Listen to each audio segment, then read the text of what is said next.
Okay. ఇప్పుడు 2:1:72 మయూర వ్యంసకాదయశ్చ మయూర వ్యంసక ఆదయః చ అనువృత్తి సమానాధికరణేన అధికారం ఆకడారాత్ ఏకా సంజ్ఞ ప్రాక్కడారాత్ సమాసః సుప్సుప విభాష తత్పురుషః. సో ఇక్కడ మయూర వ్యంసకాది గణములో ఉన్నటువంటివన్నీ కూడా తత్పురుష సమానాధికరణంలో తత్పురుష సమాసములు అని నిపతించారు. సో సముదాయాః ఏవ నిపాత్యంతే. మయూర వ్యంసకాదయః శబ్దాః తత్పురుష సంజ్ఞాః భవంతి. సో ఈ గణంలో ఉన్నటువంటివన్నీ కూడా తత్పురుష సంజ్ఞ ఉన్నటువంటి సమాసాలుగా నిపతించారు. అలాగే ఇక్కడ చకారః అవధారణార్థః అంటే మయూర వ్యంసకాదయశ్చ అనే సూత్రంలో ఉన్నటువంటి చకారము అవధారణార్థము. అంటే కేవలము ఈ గణములో పఠించబడిన శబ్దాలు వేరే శబ్దాలతో ఎటువంటి సమాసాన్ని పొందవు అని చెప్పడం అన్నమాట. కేవలము ఈ సూత్రంతో నిపతించారు అంతే. ఇంకా ఈ సుబంతాలు వేరే ఎటువంటి సుబంతాలతో కూడా వేరే సమాసాన్ని చెయ్యవు అని. అందుకని పరమశ్చ అసౌ మయూర వ్యంసకశ్చ అని ఒకవేళ చెప్పాల్సి వస్తే కనుక అక్కడ పరమ మయూర వ్యంసకః అని ఇది సమాసాంతరం నా భవతి. అక్కడ పరమ అనే సుబంతం, పరమః అనేటటువంటి సుబంతం ఉంది కదా, అక్కడ మనకి యోగ్యత అయితే ఉంది. సన్మహత్ పరమోత్తమోత్కృష్టాః పూజ్యమానైః అనే సూత్రంతో అక్కడ ప్రాప్తిస్తూ ఉంటే, ఇక్కడ మయూర వ్యంసకాదయశ్చ అని ఈ సూత్రములో చకారము నిర్దేశం చేయడం వలన ఈ గణంలో పఠించబడినటువంటి సుబంతాలు ఇంకా వేరే ఎటువంటి ఏ సుబంతాలతో కూడా సమాసము జరగదు. మనం గమనిస్తే ప్రతి దానికి ఇలాంటిది చూసాం మనం. తిష్టత్కు ప్రభృతిని చ అవ్యయీభావ సమాసంలో అక్కడ చూసాము. అలాగే పాత్రే సమితాదయశ్చ అని తత్పురుషల్లో ఒకటి చూసాము. సో ఇట్లా మనకి ఎప్పుడైతే ఒక గణం మొత్తం కూడా సమాస రూపంలో నిపతించినప్పుడు అక్కడ ఖచ్చితంగా చకారం ఉండటము గమనించాము. ఆ చకారము దేనిని సూచిస్తోంది అంటే ఏ గణంలో అయితే చెప్పబడి ఉన్నాయో ఆ గణంలో శబ్దాలు ఆ రూపంలోనే నిపతించారు. ఇంకా వేరే సుబంతాలతో, భిన్న సుబంతాలతో వాటికి సమాసాంతరము లేదు. ఇక్కడ ఒక నిమిషం అండి, గణమే కాకుండా మీరు ప్రశంసా వచన ఇష్ట అక్కడ కూడా చకారము అంటే ఆ ప్రశంసా వచనాలతోటి ఏ సుపంతము అని అక్కడ చెప్తుంది. అంతేగాని గణము అక్కడ చకారం ఎలా అర్థం చేసుకుంటాము? ప్రశంసా వచనైశ్చ అన్నది అక్కడ చకారము సముచ్చయార్థములో మనకి అది కార్యం చూపించడానికండి, అంతే. అంతే కదా. అది ఎంత, అది నంబరు 66 కదా. అంటే అక్కడ మనకి ఈ ప్రశంసా వచనైః చ అంటే ప్రశంసా వచనములతో చ అంటే కూడా. ఏంటి కూడా అంటే మనకి అనువృత్తిలో ఉన్న దాన్ని సముచ్చయార్థం కోసము అక్కడ చ అన్నమాట. అంటే జాతివాచకము ప్రశంసా వచనములతో కూడా సమసిస్తుంది అని చెప్పి అనువృత్తిని గ్రహించటానికి అక్కడ అవధారణార్థం కాదు, సముచ్చయార్థం అక్కడ. ఇక్కడ అవధారణార్థం అని ఎక్కడైనా కనిపించింది అంటే అది కేవలము అక్కడ ఏదైతే పర్పస్ చెప్పారో ఆ ఒక్క పర్పస్ కి మాత్రమే, ఇంకా వేరే దాంట్లో అది ఎటువంటి ప్రక్రియలోని పాల్గొదు. అందుకని ఇక్కడ మనకి తిష్టత్కు ప్రభృతిని చ అని చెప్పారనుకోండి, అక్కడ తిష్టత్కు ప్రభృతిని ఆ శబ్దాలు ఏవైతే ఉన్నాయో అవి అక్కడ చకారం అవధారణార్థం అవ్వడం మూలాన పరమతిష్టద్గు అట్లాంటివి మళ్ళీ ఇలా సమాసాంతరాలు అంటే వేరే సమాసం లాగా మళ్ళీ అది ప్రవర్తించవు. అర్థమైందండి. అందుకని ఇది అవధారణార్థం. డిఫరెన్స్ ఉంది. మామూలు చ వచ్చి సముచ్చయార్థం, అనువృత్తిలో వచ్చేటటువంటి లేదా కార్యాన్ని చెప్పడానికి. ఇక్కడ కూడా అదే జరుగుతుంది. ఏం జరుగుతుంది అంటే పూర్వసూత్రం నుంచి మనం ఏదో ఒకటి తెచ్చుకున్న అనువృత్తిలోకి ఇక్కడ ఈ కార్యం జరుగుతుంది అని చెప్తాం. సో అది సముచ్చయార్థం అంటాం. సో ఆ సముచ్చయార్థానికి చకారము వాడతాము, అలాగే అవధారణార్థానికి కూడా వాడతాము. అంటే ఇది ఇలాగే ఉంటుంది అని చెప్పడానికి అన్నమాట.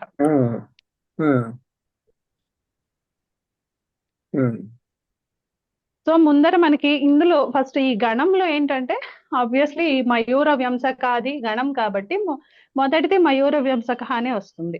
సో మొదట్లో మనకి కొన్ని చెప్పేసి ఇవి నిపతించారు అని చెప్తారు. తర్వాత ఛందస్సులో ఎలా నిపతించారు, తర్వాత అన్య పదార్థం అంటే ఇక్కడ తత్పురుష లక్షణాలు లేవు వాటికి, అన్య పదార్థాన్ని సూచిస్తున్నప్పుడు కూడా కొన్ని నిపతించారు. తర్వాత క్రియలు నిపతించారు, అంటే కొన్ని ఆఖ్యాత క్రియలు, ప్రసిద్ధమైనటువంటి క్రియలు నిరంతరము జరుగుతూ ఉన్నప్పుడు నిపతించారు. అంటే ఇక్కడ తింగులతో సమాసము నిపతించడం అన్నది మనం ఈ గణంలో ప్రత్యేకంగా చూస్తాం. అంటే ఇప్పటి వరకు మనం కేవలం సుబంతాలతోనే కదా సమాసం అంటే, సో దానికి ఎక్సెప్షన్ లో తింగులతో నిపతించినటువంటి సమాసాలని ఈ మయూర వ్యంసకాదయశ్చ అనే గణంలోనే చూస్తాం మనం. సో ఇప్పుడు ముందర మనము విడివిడిగా చెప్పినవి చూసుకుందాము. సో కాశికలో ఎలా వెళ్తున్నారో అలా ఫాలో అవుతాం. కాశిక ఫాలో అవుదాం. మయూర వ్యంసక, వ్యంసక అంటే చీటర్ అన్నమాట, ధూర్తుడు. సో మయూరశ్చ అసౌ వ్యంసకశ్చ లౌకిక విగ్రహ వాక్యము. ఇక్కడ చూస్తే మనకి ఆ పదాల అర్థం బట్టే మనకి తెలుస్తోంది. మయూరము అన్నది విశేష్యం అవుతోంది, వ్యంసక అన్నది విశేషణం అవుతోంది. సో ఇక్కడ విశేషణం విశేషణ బహుళం అనే సూత్రం చేతనే ఇక్కడ మయూర వ్యంసక అనే అదే ఈ మయూరశ్చ అసౌ వ్యంసకశ్చ అనే చోట ప్రాప్తి ఉంది. కానీ ఆ సూత్రంతో సమసించినట్లయితే అక్కడ విశేషణమైన వ్యంసక శబ్దానికి పూర్వ ప్రయోగం వచ్చి ఉండాలి. సో ఇక్కడ అలా కాదు, ఇక్కడ మయూరానికి విశేష్యానికి పూర్వ ప్రయోగం రావటం కోసము ఈ మయూరశ్చ అసౌ వ్యంసకశ్చ అని చెప్పినటువంటి లౌకిక విగ్రహ వాక్యాన్ని మయూర వ్యంసకాదయశ్చ అనే సూత్రంలో నిపతించారు. అంటే ఇక్కడ సమాసము అలాగే సమాసములో ఉన్నటువంటి శబ్దము ఇలాగే ఉంటుంది కాబట్టి దీని మయూర అనేటటువంటి సుబంతానికి పూర్వ ప్రయోగం కూడా నిపతించారు ఈ గణంలో పఠించడం వల్ల. ఇది ఒక పక్షం. ఇది రెండో పక్షం ఏంటంటే ఇంకొక ఇది మయూరః ఏవ వ్యంసకః. ఓకే, ఏవకరణం యూస్ చేసి కూడా విగ్రహ చెప్తున్నారు. అంటే అక్కడ ఉన్న సందర్భం బట్టి ఇంకా అక్కడ నిర్ధారణగా చెప్పాలి తప్పనిసరిగా ఈ మయూరమే అని చెప్పి అట్లా చెప్పాలి అన్నప్పుడు మయూరః ఏవ వ్యంసకః కూడా ఉపయోగించవచ్చు. అప్పుడు అక్కడ మనకు స్పెషల్ గా ఏమీ లేదు కదా. ఇప్పుడు నిర్ధారణకి అదే అవధారణకి మనం విశేషణ బహుళం వాడుకోవడానికి లేదు. అది జస్ట్ ఇది సామానాధికరణ్యం చూపిస్తుంది గాని అక్కడ అవధారణ అయితే చెప్పదు కదా. అందుకని అవధారణ చెప్పడం కోసము ఈ సూత్రము. అలాగే ఛాత్ర వ్యంసకః, ఛాత్రశ్చ అసౌ వ్యంసకశ్చ. సో ఇక్కడ కూడా విశేషణం విశేషణ బహుళం అనే సూత్రంతోనే సమాసం ప్రాప్తిస్తూ ఉండగా ఛాత్ర అనేటటువంటి విశేష్యానికి పూర్వ ప్రయోగం నిపదించడం కోసం ఈ మయూర వ్యంసకాదయశ్చ అనే సూత్రంతో సమాసము, అలాగే ఛాత్ర అనేటటువంటి విశేష్యానికి పూర్వ ప్రయోగము నిపతించారు. కాంబోజముండః. సో ఇక్కడ మనకి న్యాసంలో దీనికి ఇచ్చారు ఏంటంటే ఇలాంటి వాటికి ఉపమానంతో చేయమని చెప్పారు. అంటే కాంబోజః ఇవ ముండః. ఇక్కడ మళ్ళీ మనకి చూస్తే తెలుస్తోంది చూడండి. కాంబోజః అంటే కాంబోజ రాజ్యంలో ఉన్నవాడు లేదా అక్కడ పుట్టినవాడు, ఆ దేశస్థుడు అర్థమవుతోంది. ముండః అది మనకి తెలుసు. సో అది కూడా ఒక సమాన ధర్మం లాగా ఉండొచ్చు కదా. సో కాంబోజ దేశాడికి ఎలా అయితే కేశాలు అంటే ఆ స్థితే వీళ్ళకి ఉన్నాయి అని చెప్పి అక్కడ ఒక సమాన ధర్మం కనిపిస్తోంది మనకి. అటువంటప్పుడు ఉపమానాన్ని సామాన్య వచనై అనే సూత్రం చేతనే ఇక్కడ సమాసము ప్రాప్తిస్తూ ఉండగా స్వర విధి కోసము ఈ సూత్రముతో తత్పురుషాన్ని నిపతించారు. మయూర వ్యంసకాదయశ్చ అనే సూత్రము ఇక్కడ కేవలము కాంబోజముండః యవనముండః అనే చోట స్వర విధి కోసమే నిపతించారు. స్వరవిధి కోసం. ఆ డిఫరెన్స్ ఏంటయ్యా అంటే మనకి కాంబోజ ఇవ అంటూ వచ్చినప్పుడు అక్కడ ఉపమానము ఉపమేయము తెలిసిపోతుంది కదా, ఉపమానము. అందుకని మనకి తత్పురుషలో ఉపమానం అయి ఉంటే గనక అప్పుడు ప్రకృతి స్వరం అవుతోంది పూర్వపదం. అలా ఇష్టం లేదన్నమాట. అందుకని చెప్పి అక్కడ ఉపమానము అన్న పోర్ట్ఫోలియో ఈ కాంబోజాకి రాకుండా ఉండటం కోసం కేవల తత్పురుష సంజ్ఞని ఇచ్చారు. అలాగే యవనముండః, యవనః ఇవ ముండః. ఇక్కడ కూడా యవనః అన్నది ఉపమానము. ఎందుకంటే ఇక్కడ పోలిక, ఎవరితో పోలుస్తున్నాము అంటే యవన దేశపు పౌరులతో పోలుస్తున్నాము. అలాగే అక్కడ సామాన్య ధర్మం ఏంటి, అక్కడ సామాన్య వచనం ముండః అనేటటువంటిది సామాన్య వచనం.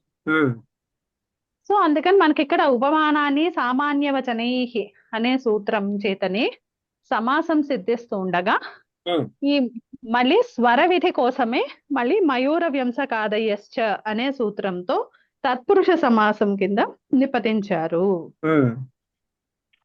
ఒకవేళ ఇక్కడ కూడా ఇది సూత్రం చెప్పకపోయినట్లయితే గనక ఉపమానాన్ని సామాన్య వచనై సూత్రంతో సమాసం సిద్ధించిన స్వర భేదం వచ్చి ఉండేది. సో అక్కడ ఇష్ట స్వర ప్రాప్తి కోసము ఈ గణంలో నిపతించారనమాట. సో ఇప్పుడు నెక్స్ట్ అది ఛందసి. ఇప్పుడు వేదాలలో ఇస్తున్నారు. హస్తే గృహ్య అంటే చేత్తో పట్టుకొని. ఇక్కడ మనం గమనిస్తే మనకు వెంటనే అర్థమైపోతుంది. ఇక్కడ హస్తే గృహీత్వా అని ఉండాలి కదా.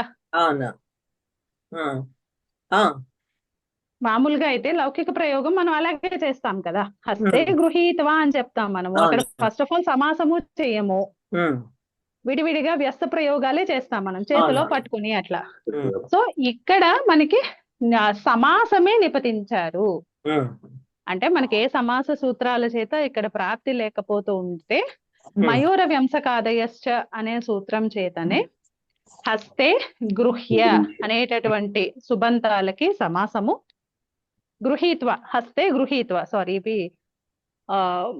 అశ్వపద విగ్రహ వాక్యాలు, హస్తే గృహీత్వ అని చెప్పి అప్పుడు ఏమైంది, హస్తే అంటే హస్త నీ సప్తమి ఏకవచనము, గృహీత్వ అంటే గ్రహ ధాతువు త్వా ప్రత్యయము. ఇప్పుడు ఈ సముదాయానికి మయూర వ్యంసకాదయశ్చ అనే సూత్రంతో సమాసము, తత్పురుష సమాసము. సమాసత్వాత్ సుప్పులకు లుక్ ప్రాప్తిస్తూ ఉండగా మనకి నిపతించింది హస్తే అని సప్తమిలో ఉంది, అదే అలుక్ లో ఉంది. కాబట్టి తత్పురుషే కృతి బహుళం అనే ఆ సూత్రం చేత తత్పురుష సమాసములో కృత ప్రత్యయం ఉత్తర పదంలో ఉన్నప్పుడు పూర్వ పదానికి లుక్ అన్నది బహుళమవుతుంది. బహుళం అందుకని చెప్పి ఇక్కడ మనకి హస్తే అదే హస్తా నీ అలాగే ఉందన్నమాట. లుక్ అవ్వలేదు, అలుక్ లో ఉంది. సో హస్తా నీ గ్రహత్వ. ఇప్పుడు ఇక్కడ సమాస సంజ్ఞ ఎప్పుడైతే వచ్చిందో అప్పుడు సమాసే అనైపూర్వే త్వోల్యప్ అనే సూత్రం అదేం చెప్తుంది, నై పూర్వ పదము కానటువంటి సమాసములో త్వా ప్రత్యయ స్థానంలో ల్యప్ ఆదేశము. అప్పుడు హస్త ని గ్రహ ల్యప్. ఇప్పుడు ల్యప్ లోని పకారము హలంత్యంతో ఇత్సంజ్ఞిక తస్య లోపహతో లోపము, లకారము ఆ ప్రత్యయానికి ఆదిలో ఉన్నటువంటి లకారము లశక్వదధిదే అనే సూత్రం చేత ఇత్సంజ్ఞిక తస్య లోపహ అయి హస్తే ఈ గ్రహ యా అని ఉంది. అలాగే ఇక్కడ త్వా స్థానంలో ల్యప్ వచ్చింది కదా, అప్పుడు ఇక్కడ మనకి ప్రత్యయ లక్షణము అన్నది ల్యప్పుకు వస్తుంది. స్థానివదాదేశో అనల్విధౌ అనే సూత్రం చేత ఇక్కడ మనకి త్వా అనేది ప్రత్యయము. సో త్వా స్థానంలో వచ్చినటువంటి ల్యప్పుకు కూడా ప్రత్యయము అనేటటువంటి భావము, అలాగే త్వా యొక్క ఇత్సంజ్ఞిక అయినటువంటి కిత్ ఈ ల్యప్ కూడా వర్తిస్తుంది అనమాట.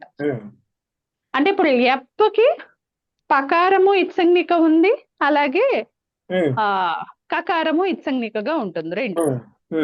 సో ఇప్పుడు ఇది కిత్ అయింది కాబట్టి మనకి సంప్రసారణం.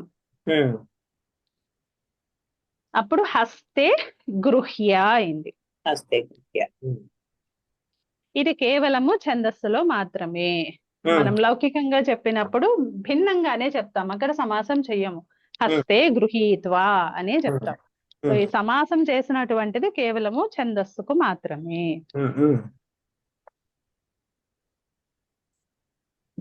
అలాగే పాదే గృహ్య,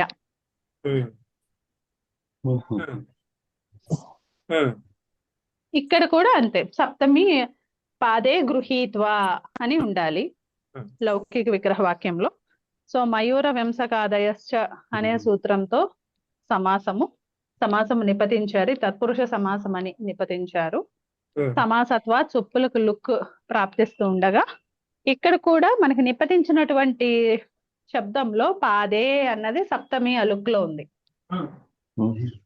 కాబట్టి అక్కడ సుప్పులకు లుక్కు ప్రాప్తిస్తూ ఉండగా దాన్ని బాధిస్తూ తత్పురుషే కృతి బహుళం అనే సూత్రం చేత మనకి అక్కడ సప్తమి అలుక్. అలాగే సమాసము అప్పుడు పాదే గ్రహ త్వా ఉన్నప్పుడు మళ్ళీ సమాసమైంది, సమాస సంజ్ఞ ఉంది కాబట్టి సమాసే అనై పూర్వే త్వోల్యప్ అనే సూత్రం చేత నై భిన్నమైనటువంటి పూర్వపదం ఉన్నప్పుడు ఓ సమాసంలో త్వా స్థానంలో ల్యప్ ఆదేశం. వచ్చినటువంటి ల్యప్ అన్నది స్థానివదాదేశో అనల్విధౌ అనే సూత్రం చేత త్వా యొక్క ప్రత్యయ లక్షణాలన్నీ కూడా ల్యప్కు వస్తాయి. సో ఇక్కడ ఇది ల్యప్ అన్నది ప్రత్యయము అవుతుంది, అంటే కృత్ ప్రత్యయం అవుతుంది ఫస్ట్. తర్వాత ఈ త్వాకున్నటువంటి ఇత్సంజ్ఞికైన కిత్ ఏదైతే ఉందో ఆ ఇత్సంజ్ఞిక కూడా దీనికి ప్రవర్తిస్తుంది. అంటే ఇప్పుడు ల్యప్ అన్నది కిత్ ప్రత్యయము, కిత్ పిత్ అయినటువంటి కృత్ ప్రత్యయము. అలాగే అవ్యయ సంజ్ఞ కూడా పాస్ ఆన్ అవుతుంది, అందుకని త్వా ప్రత్యయం అవ్యయము, అదే లాగా ల్యప్ కూడా అవ్యయమే. సో తర్వాత మనకి అనుబంధాలు చేసిన తర్వాత పాదే గ్రహ ల్యప్ యా అని ఉన్నప్పుడు ఇక్కడ గ్రహ ధాతువుకి కిత్తైన ప్రత్యయము పరంలో ఉన్నప్పుడు సంప్రసారణం జరిగి పాదే గృహ్య. అలాగే ఇప్పుడు లాంగలే గృహ్య, తోకతో పట్టుకుని. ఓకే, ఇవన్నీ కూడాను దానిలో ఏంటి, ఇవే దీంట్లో వెళ్తాయి, ఛందస్సులో మాత్రమే. ఇవన్నీ కూడా నిత్య సమాసాలు, అందుకని మనకి విగ్రహ వాక్యం డిఫరెంట్ గా ఉంటుంది. త్వా ప్రత్యయం విగ్రహ వాక్యంలో ఉంటుంది, సమస్త పదంలో ల్యప్ ఉంటుంది.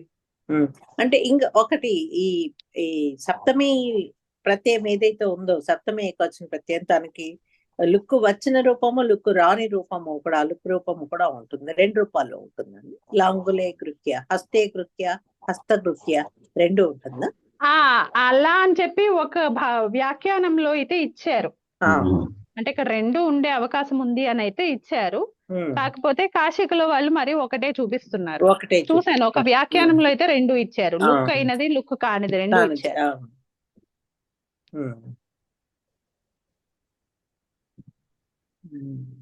అదే. సో ఇంక తర్వాత మనకి పునర్దాయ, అది కూడా అంతే, పునః దత్వా అని ఉండాలి. అది మనకి త్వా ప్రత్యయ స్థానంలో ల్యప్ ఆదేశము. అలాగే వీటన్నిటికీ గుర్తుపెట్టుకోవాల్సింది ఏంటంటే మనకి మామూలుగా అసలు సమాసం సిద్ధించదు. అలాంటిది ఆ కేసులో ఇక్కడ సమాసము నిపతించారు, మయూర వ్యంసకాదయశ్చ అనే సూత్రం.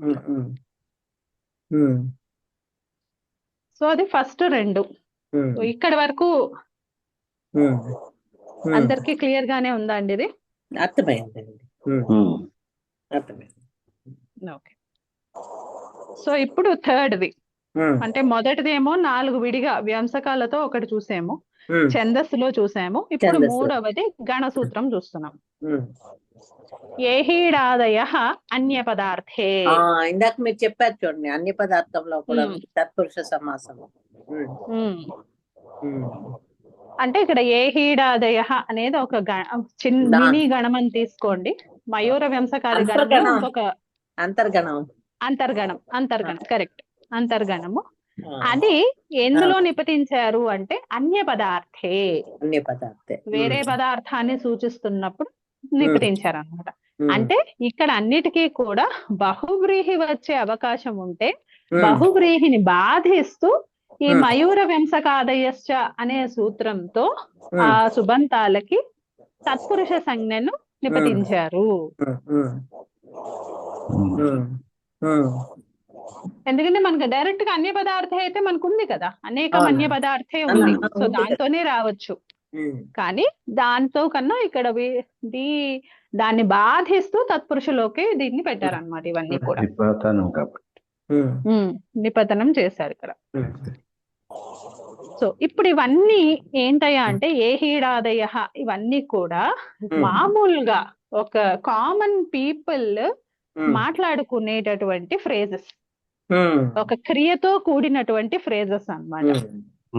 అంటే ఇలా రా నేను నీ గురించి పొగుడుతాను, లేకపోతే ఇలా రా మనం కలిసి చేద్దాము అంటూ మనము ఒక సెంటెన్స్ లాగా చెప్తాం కదా, ఆ సెంటెన్స్ లాగా థింగ్ తో కూడినటువంటి సెంటెన్స్ ని ఇక్కడ అటువంటి దానికి సమాసం జరిగింది అనమాట. అంటే దీనివల్ల మనకు ఇంకొకటి కూడా తెలుస్తుంది, అంటే ఒక సెంటెన్స్ రూపంలో చెప్పేది ఒక సమస్త పదం లాగా వాడారు అంటే ఆ కాలంలో ఎంత ఈజ్ తో ఎంత వైడ్ స్ప్రెడ్ గా మనకి ఈ పదాలు వాడారు అన్నది తెలుస్తోంది. అంటే ఇవన్నీ షార్ట్ కట్స్ అన్నమాట. ఇక్కడ సమాసం ఎందుకయ్యా అంటే అంత చెప్పక్కర్లేకుండా లాఘవం కోసం. సో అంత వైడ్ స్ప్రెడ్ గా ఉంది మన కమ్యూనిటీలో ఆ రోజుల్లో అని చెప్పి ఈ పదాలన్నీ కూడా మనకు తెలుస్తాయి.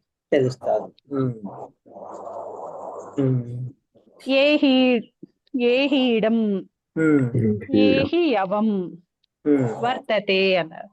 ఈ రెండు ఎందుకలా సెపరేట్ గా ఇచ్చారు అంటే ఈ రెండు అన్య పదార్థమైనటువంటి నపుంసకత్వంలో దీన్ని నిపతించారు, అందుకని ఆ రెండు విడిగా ఇచ్చారు. సో ఇప్పుడు వాటి అర్థం ఏంటి? ఏహీడం అంటే ఏహి ఈడే యత్ర కర్మణి తత్ ఏహీడం. అంటే ఏహి అంటే ఆంగ్ ఉపసర్గ పూర్వక ఇండ్ ధాతు. ఏహి అంటే ఇక్కడ రా, ఇన్గతో అండి, ఇక్కడికి రా, నా దగ్గరికి రా అంటూ మనం ప్రేమగా చెప్తూ ఉంటాం కదా, అలా అన్నమాట. సో నా దగ్గరకు రా అని చెప్పడము. ఈడే, ఏహి ఈడే అంటే కలిసి స్తుతిద్దాము. ఈడ్ అనే ధాతు స్తుతి ధాతు అన్నమాట. దాని అర్థము స్తుతి అంటే కలిసి స్తుతిద్దాము, లేదా నేను నిన్ను స్తుతిస్తాను, ఇక్కడికి రా నేను నిన్ను పొగుడుతాను అని చెప్పడం. వాటిలో ఈడే ఈడే, ఏహి ఈడే యత్ర కర్మణి అంటే ఏ క్రియలో అయితే, అంటే ఏ ప్రసంగంలో అయితే ఇలా నా దగ్గరికి రా స్తుతిస్తాను అని చెప్తారో అటువంటి ప్రసంగంలో ఏడీహం అనేటటువంటి నపుంసకలింగంలో చెప్పారు. సామాన్య ప్రయోగం కాబట్టి నపుంసకలింగంలో ఉంచారు దీన్ని, ఏడీహం. సో ఇప్పుడు లౌకిక విగ్రహ వాక్యం చూద్దాం. ఏహి ఈడే యత్ర కర్మణి తత్, యస్మిన్ కర్మణి లేదా యత్ర కర్మణి. ఇప్పుడు ఏహి అంటే మనకి ఎందుకు నిపతించారు అంటే ఇక్కడ మనకు తెలిసిపోతుంది. ఫస్ట్ ఇదేమో శుభంతం కాదు కదా ఏహి అన్నది. ఏహి అన్నది ఆంగ్ ఉపసర్గ పూర్వక ఇండ్ గతవుది మధ్యమ పురుష లోట్లకారం, ఏకవచన రూపం, ఉత్తమ పురుష ఏకవచనం ఈడే, ఉత్తమ పురుష ఈడేనేమో ఉత్తమ పురుష, ఏహి మధ్యమ పురుష లోట్లకారం. అంటే ఇక్కడ సుబంతాలు కావు, ఫస్ట్ ఆఫ్ ఆల్ రెండు తినంతాలు అంటే రెండు క్రియాపదాలు. ఆ రెండు క్రియాపదాలతో ఉంటూ వేరే ప్రసంగాన్ని చూపిస్తోంది. అంటే కేవలము ఇంకో క్రియను చెప్పట్లేదు అది. వేరే ప్రసంగాన్ని చూపిస్తోంది కాబట్టి ఇక్కడ అన్య పదార్థంలో నపుంసకత్వం చూపించారు. అంటే ఎక్కడ అయితే ఏహి నా దగ్గరకు రా, లేదా నా దగ్గరకు రా, ఈడే స్తుతిస్తాను అంటే నువ్వు నా దగ్గరకు వస్తే నేను నిన్ను స్తుతిస్తాను అని. విజయశ్రీ గారు ఏదైనా అడుగుతున్నారా? కాదు ఎవరు వేరే వారు దొరికిందా? ఓహో, విజయశ్రీ గారే. విజయశ్రీ గారే ఆవిడ మ్యూట్ చేసుకోకుండా మాట్లాడుతున్నారు. చెప్పండి. అది అంటే ఇప్పుడు ఒక మామూలుగా ఏదైనా ఒక శ్లోకమో లేకపోతే ఏదో పద్యం రాసేటప్పుడు ఇప్పుడు మామూలుగా చనువు కొద్దీ అంటారు కదా, ఇప్పుడు మీరాబాయి అవ్వండి, మన రామదాస్ అవ్వండి, అందరూ కూడా నా దగ్గరికి రా, నేను చెప్తాను, నేను ఇలా చూసుకుంటాను అని. అలాంటి ప్రసంగం అన్నమాట, అంత కామన్ ప్రసంగం ఇది. ఏహి మురారే అని ఉంది కదండి. అంతే, అంత కామన్ ప్రసంగం అన్నమాట. ఏమో నాకు ఇది అంటే అన్నిటికీ అర్థాలు నేను ఫిగర్ అవుట్ చేయలేకపోయాను, కానీ తెలిసినంత వరకు అసలు అంటే చాలా ఏమో అంటే చాలా హ్యాపీగా అనిపించింది. అంటే ఇంత వైడ్ స్ప్రెడ్ గా, ఇంత కామన్ గా వాడుతున్నారా అసలు ఒక టింగిల్ తో అనేసరికి. అంటే ఒక సెంటెన్స్ కదా, ఒక సెంటెన్స్ మాట్లాడటం ఎందుకు, ఒక చిన్న సమస్త పదంతో దాన్ని కానిచ్చేద్దాము అనేంత లెవెల్ ఆఫ్ షార్ట్ కట్ వాడాలి అంటే అంత విస్తృతంగా ఉన్నట్టే కదా ప్రయోగము. సో ఇప్పుడు దీని ప్రక్రియ చూద్దాం. ఏహి, ఇంకా దీనికి సుప్పులు మనం చేర్చము ఎందుకంటే ఇది తినంతాలు కదా. సింపుల్ గా మయూర వంశకాది గణంలో పట్టింపబడింది కాబట్టి సమాసం అని చెప్పుకుంటే అయిపోతుంది. అయిపోతుంది. కాకపోతే ఇక్కడ నిపతనంలో మనకి ఇంకొక కార్యం కూడా ఉంది. ఇక్కడ మనం చూస్తే ఏహి ఈడే అని చెప్తున్నాం కదా, ఆ ఈడే లో ఉన్నటువంటి డకారోత్తరవతి ఏకార స్థానములో అకారాదేశము నిపతించబడింది.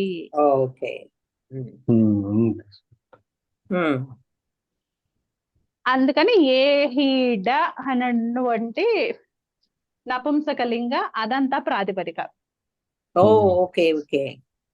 లేకపోతే మనకి ఏహీడే అనే రావాలి కదా, ఏహి ఈడే ఉంది.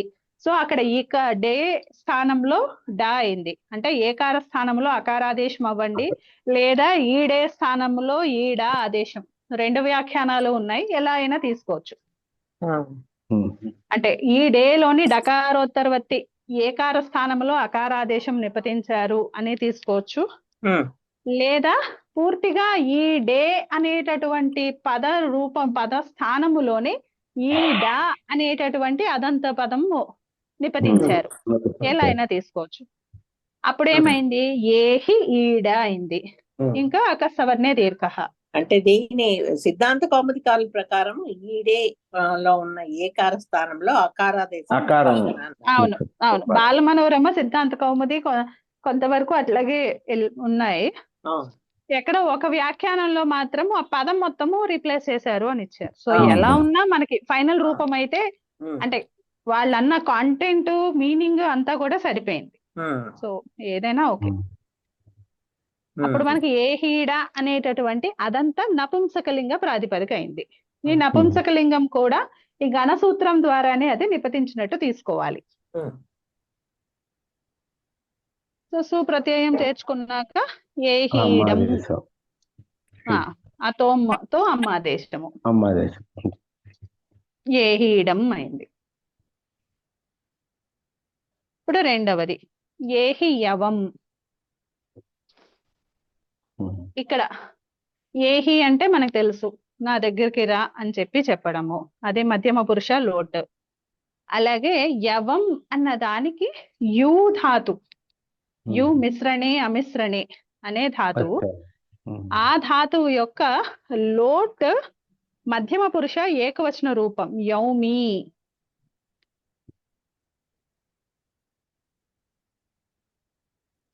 యు అనే ధాతువు కౌముది ధాతువు 10:33, యు మిశ్రణే అమిశ్రణే చ అదాది గణంలోది.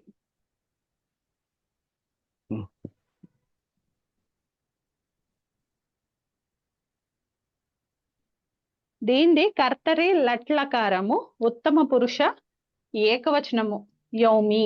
మా బాల మనోరంలో ఏకవచనం ఇచ్చారు, యౌమేహే అని చెప్పారు, అందుకని యౌమి అన్న.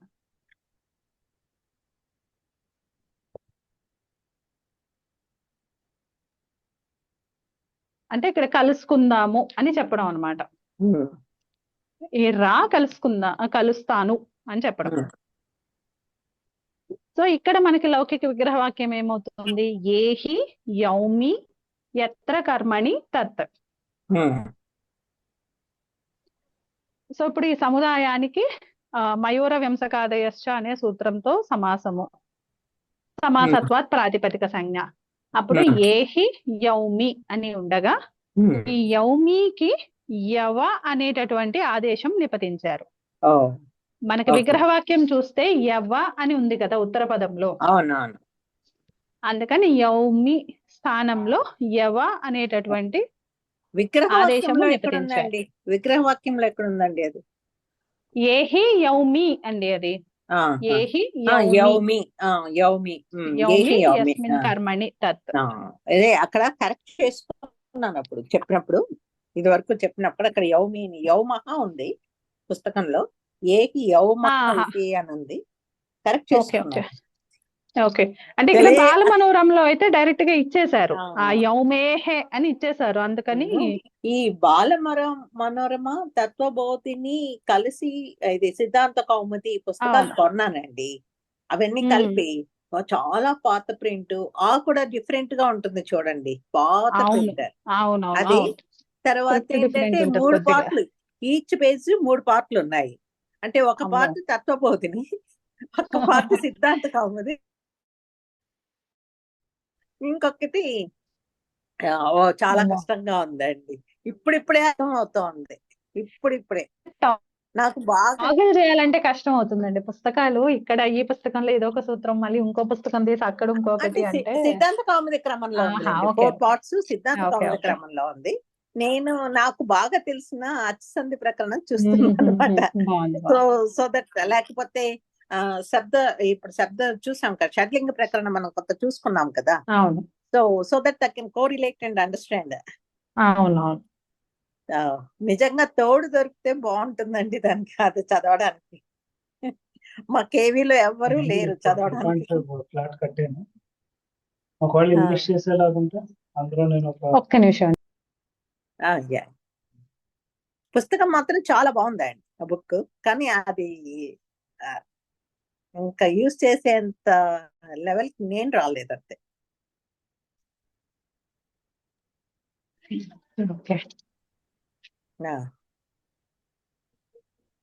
సో ఇప్పుడు యౌమి స్థానంలో యవ అనేటటువంటి ఆదేశము నిపతించారు. అప్పుడు యౌహి యవ అనేటటువంటి అదంత నపుంసకలింగ ప్రాతిపదిక. సో ప్రత్యయం చేర్చిన తర్వాత ఏహి యవం అయింది. ఏహి యవం, ఎందుకంటే అది అవును, సమస్త పదం, అవును, సంహితలోనే పలకాలి. అది గురుగారి కరెక్ట్ అండి, అవును అవునవును. ఏహి యవం, సో ఇప్పుడు తర్వాతది ఏహి వాణిజ క్రియా అని ఇచ్చారు. సో ఇక్కడ నుంచి మనం గమనిస్తే మళ్ళీ స్త్రీలింగాలకు వచ్చాం మనం ఫస్ట్. సో ఇప్పుడు ఏహి వాణిజ అంటే అర్థం ఏంటి? ఈ వాణిజ అంటే వాణిజ అండి, అది వణిక్కి స్వార్థే అన్న. ఓకే, స్వార్థే అన్న. అప్పుడు వాణిజ అనేటటువంటి అదంత పుంలింగం వస్తుంది. ఓకే, వాణిజ అవుతుంది. మళ్ళీ ఏదైనా నిపాతన కార్యం జరిగిందేమో, లేక ఎందుకంటే రూపాలేమో ఏహి వాణిజ అని ఉంది, అది అన్య పదార్థము స్త్రీలింగంలో ఉందండి. అన్య పదార్థము స్త్రీలింగంలో ఉంది. సో ఇక్కడ మనకు దీనికి అర్థం చూద్దాం. ఏహి అంటే నా దగ్గరకు రా అని, ఎవరు రావాలి? వాణిజ అని.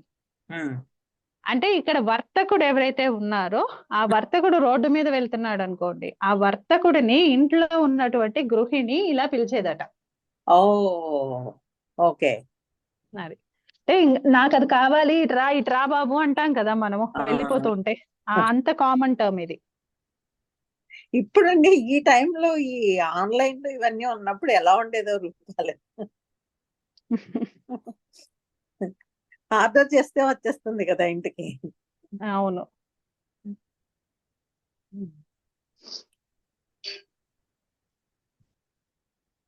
ఏహి వణిజ ఇది యస్మిన్ క్రియా, యస్మిన్ కాదు యస్యాం క్రియా. అంటే ఇలా ఏ క్రియలో అయితే చెప్తారో అన్య పదార్థం ఏమైనా అన్నారు, అది ఇచ్చారా స్త్రీలింగం. న్యాసంలో ఏమైనా ఇచ్చారా ఇది? ఏదండి ఏహి వాణిజ అన్నదానిక ఆ, వాళ్ళు వీటి ఏం టచ్ చేయలేదండి. ఆ, నాకు యాక్చువల్లీ నేను ఇదిగో క్లాస్ అయ్యాక నేను ఒకటి షేర్ చేస్తాను. ఒక దాంట్లో నాకు దొరికింది, అది ఆన్లైన్ లో బ్రౌజ్ చేస్తే. ఆహా, అందులో వాళ్ళు కొన్నిటికి ఇచ్చారు. ఆహా. ఏహి వాణిజ అన్న దానికి ఇంకొక దానికి ఆ. దేనికో ఇచ్చారు. వాళ్ళు ఇక్కడ అక్కడ ఏహి వాణిజ్య ఇచ్చారన్నమాట. రూపం ఇచ్చేసారు అంతే. అంతే అంతే. అక్కడ అసలు ఇది ఎక్కడ వాడతారు అన్నది చెప్పారు. ఓకే, అందుకనే So- భలే ఇన్ఫర్మేటివ్ గా ఉంది. ఇక్కడేమో లేదు, అందుకని అన్ని చూస్తున్నాను. న్యాసం పదమంజరి ఎక్కడ కనిపించట్లేదు. ఏమీ లేవండి, ఎక్కడ లేవు. లేవు. వాళ్ళు డైరెక్ట్ గా చెప్పేశారు కదా, ఇవన్నీ లుప్తం చెప్పేశారు. అయిపోయినాయి అని చెప్పేశారు వాళ్ళు. అంటే వాళ్ళ టైంకి లేవనుకుంటా ఇవి. Okay okay.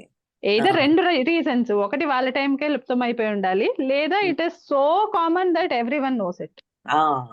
ఏదైనా అవ్వచ్చు, ఇదైనా అదైనా. సో ఇప్పుడైతే మనకి విగ్రహ వాక్యం వచ్చి ఏహి వాణిజ వాణిజ ఇతి యస్యాహ క్రియా,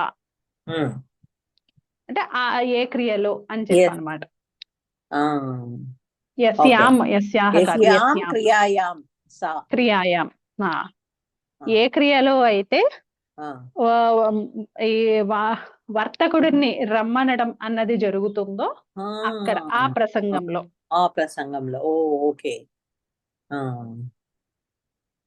సో ఇప్పుడు మనకి ఏహి వాణిజ అన్నది మనకి రూపం ఉంటుంది. న్యాసంలో విగ్రహ వాక్యం వరకు ఇచ్చారు అంతే. అంతే ఏ అంతే. విధంగా ఇంకేమి చెప్పలేదు. అలాగే ఇది ఇప్పుడు అదంతాంగమైంది కదా వాణిజ. ఇది వాణిజ అన్నది వణిక్ ఉంది కదా, వణిక్కి స్వార్థే అన్న, అందుకని వాణిజ వాణిజ లేదా వాణిజ అయింది. ప్రాతిపదికేమో వాణిజ అయింది, అదంతంగమైంది. సో ఇప్పుడు ఏహి వాణిజ అనేటటువంటి అదంత స్త్రీలింగ ప్రాతిపదిక కాబట్టి స్త్రీత్వం జ్యోతయితం అజాద్యత స్టాప్. అక్కడ టాప్ చేసేసరికి ఏహి వాణిజ అనేటటువంటి ఆకారాంత స్త్రీలింగ ప్రాతిపదిక. సుప్రత్యయం చేర్చాక ఏహి వాణిజ అంటే ఎక్కడైతే వర్తకుడిని రమ్మని పిలుస్తారో ఆ ప్రసంగంలో. అలాగే అపేహి వాణిజ. అపేహి అంటే ఇంకా బేరం ఆడేసాము, ఇంకా వాడు మనకి సెట్ కావట్లా, ఇంకా వాడిని పొమ్మంటాం కదా, ఆ నిష్కాసన క్రియ జరిగింది అనమాట. అపేహి అంటే అలా ఎక్స్పెల్ చేసేయడం, కుదరదు పో అని చెప్పేశారు అనమాట. ఇంకా వెళ్ళిపోమని చెప్పారు అనమాట. ఇంకా అపేహి అన్న చోట అంతా అన్నిటికీ అదే అర్థం, ఎక్స్పెల్, నిష్కాసన ఉంది. సో ఇక్కడ ఏంటి తెలుస్తోంది చూడండి, వాణిజ అంటే వర్తకుడిని ఎక్కడైతే ఇంటి నుంచి నిష్కాసనం చేస్తారో ఆ ప్రసంగంలో అపేహి వాణిజ. తర్వాత ఇంకా మనకు కావాల్సినవన్నీ ఉన్నాయి. ఇంకా వర్తకుడు వెళ్తున్నా సరే, ఇంకా వాడు లోపలికి వాడే రాబోతున్నాడు, అప్పుడు ఇంకా నువ్వు రావద్దు అని నిషేధించేది ప్రేహి వాణిజ. వర్తకుణ్ణి రావద్దు అని నిషేధం అన్నమాట. ఇది మనకి లౌకికంగా ఇప్పుడు ఆలోచిస్తే, మనకి ఏదైనా ఒక ప్రాపర్టీ ఉందంటే trespassers will be prosecuted, no entry అని పెడతారు చూసారా, టిపికల్ గా అలాంటిది. అక్కడ వాణిజాకి మాత్రమే పెట్టారు, ఇక్కడ మనం మనుషులకు కూడా పెట్టుకోవాలి. అందరికీ అంతే అంతే అంతే. అలాగే ఏహి స్వాగత అంటే ఎక్కడైతే నేను స్వాగతిస్తాను రా అని చెప్తామో అక్కడ ఆ ప్రసంగంలో ఏహి స్వాగత అంటే యు ఆర్ మోస్ట్ వెల్కమ్ అని చెప్తాం కదా, మీరు రండి అని చెప్పి చెప్తాం కదా, అది యు ఆర్ మోస్ట్ వెల్కమ్ అని చెప్పేది ఏహి స్వాగత. అపేహి స్వాగత అంటే ఇంకా అసలు వచ్చిన వాడిని కూడా పంపించేయడమే. ఇంకా యు ఆర్ నాట్ వెల్కమ్ అంటే ఇది ఇంకా కాదు. నిష్కాసనే అపేహి అంటే ఆ, పంపించేయడమే ఇంకా నో ఎంట్రీ. నో ఎంట్రీ అంతే. ఇంకా ప్రేహి స్వాగత అంటే ఇంకా అసలు ప్రొహిబిషన్, నిషేధం. ఈ- అలాగే ఏహి ద్వితీయ. ఈ ప్రేహి వాణిజ్యకేమో కోశాన్వేషణ చేస్తే ఏకు అనుష్ఠాన విశేష జిస్మే వ్యాపారిयों की ఉపస్థితి నిషిద్ధ హై అని ఇచ్చారు. ప్రేహి వాణిజ్య మీనింగ్ అది ఇచ్చారు. ఓకే, అర్థమైంది. ఎలా అనుకున్నా ప్రేహి అంటే ప్రొహిబిషన్ అండి, అపేహి అంటే refrain, I do not want to అని చెప్పి ఎక్స్పెల్ చేసేయడం. ఏహి అంటే వాళ్ళని రమ్మని చెప్పడం. Okay okay. సో ఇప్పుడు ఏహి ఇప్పుడు మనం ఏహి స్వాగత చెప్పాలి ఇప్పుడు. అంతే అండి, ఏహి స్వాగత.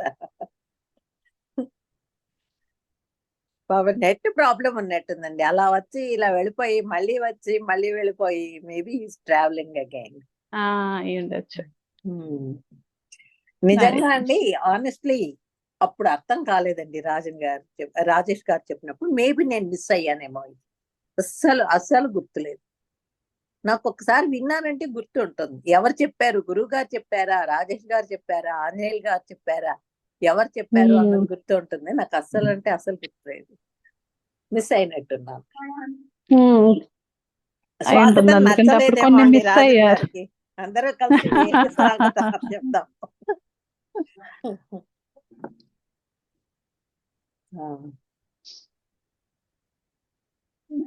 సో తర్వాత ఏహి ద్వితీయ అంటే రెండవ వాడిని రమ్మని చెప్పడం.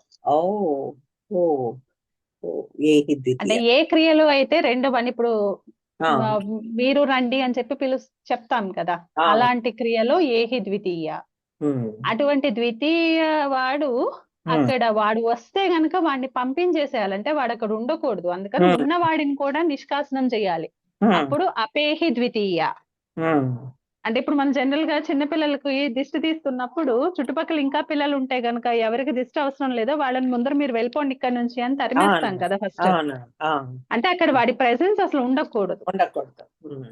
అప్పుడు అపేహి ద్వితీయ.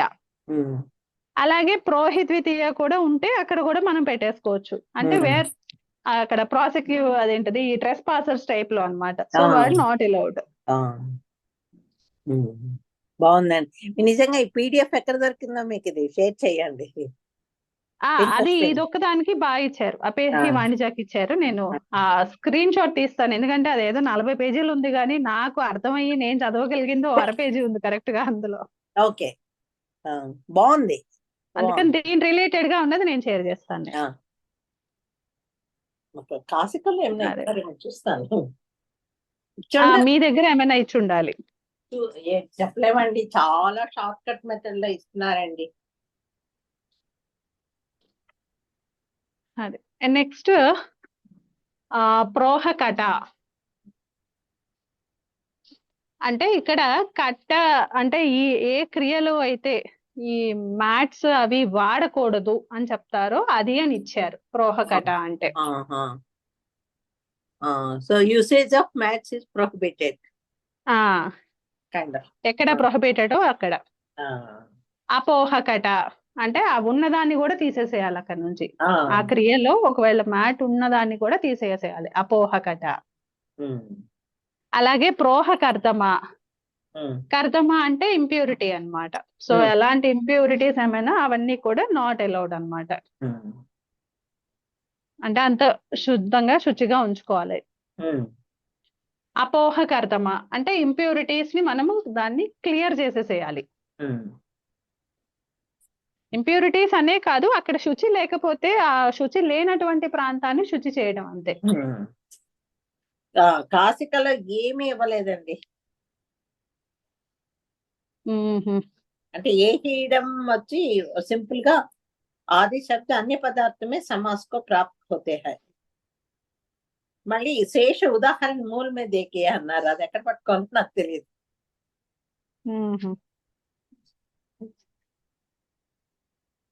అంటే రూపాలు కాసికలో ఇచ్చారు కదా, అక్కడ చూసుకోమని చెప్పారు. అపేహి వణిజ, ప్రేహి వణిజ అంతే అండి. ఇక్కడ కాసికలో ఏమి ఇచ్చారో అంతే అండి. వాళ్ళు హిందీలో ఎక్స్ప్లెనేషన్ ఏమి ఇవ్వలేదండి. Okay okay. గోవిందాచార్య వారు కూడా ఏం పెద్ద కవర్ చేయలేదు, అంతా కవర్ ఆ, చేయలేదు. అంటే ఇవి అంత కామన్ గా ఇప్పుడైతే అసలు నాకు తెలిసి ఎక్కడ ఏం వినపడిన కూడా వినపడవు కదా. మాట్లాడితే కదండి ఎవరైనా సంస్కృతంలో వినిపించడానికి.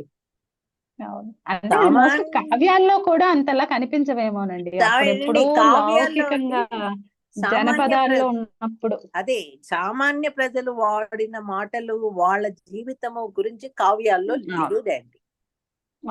అందుకని మనకు తెలియదండి. ఏవో కొన్ని ఉన్నాయిలేండి కానీ అటు ఇటుగా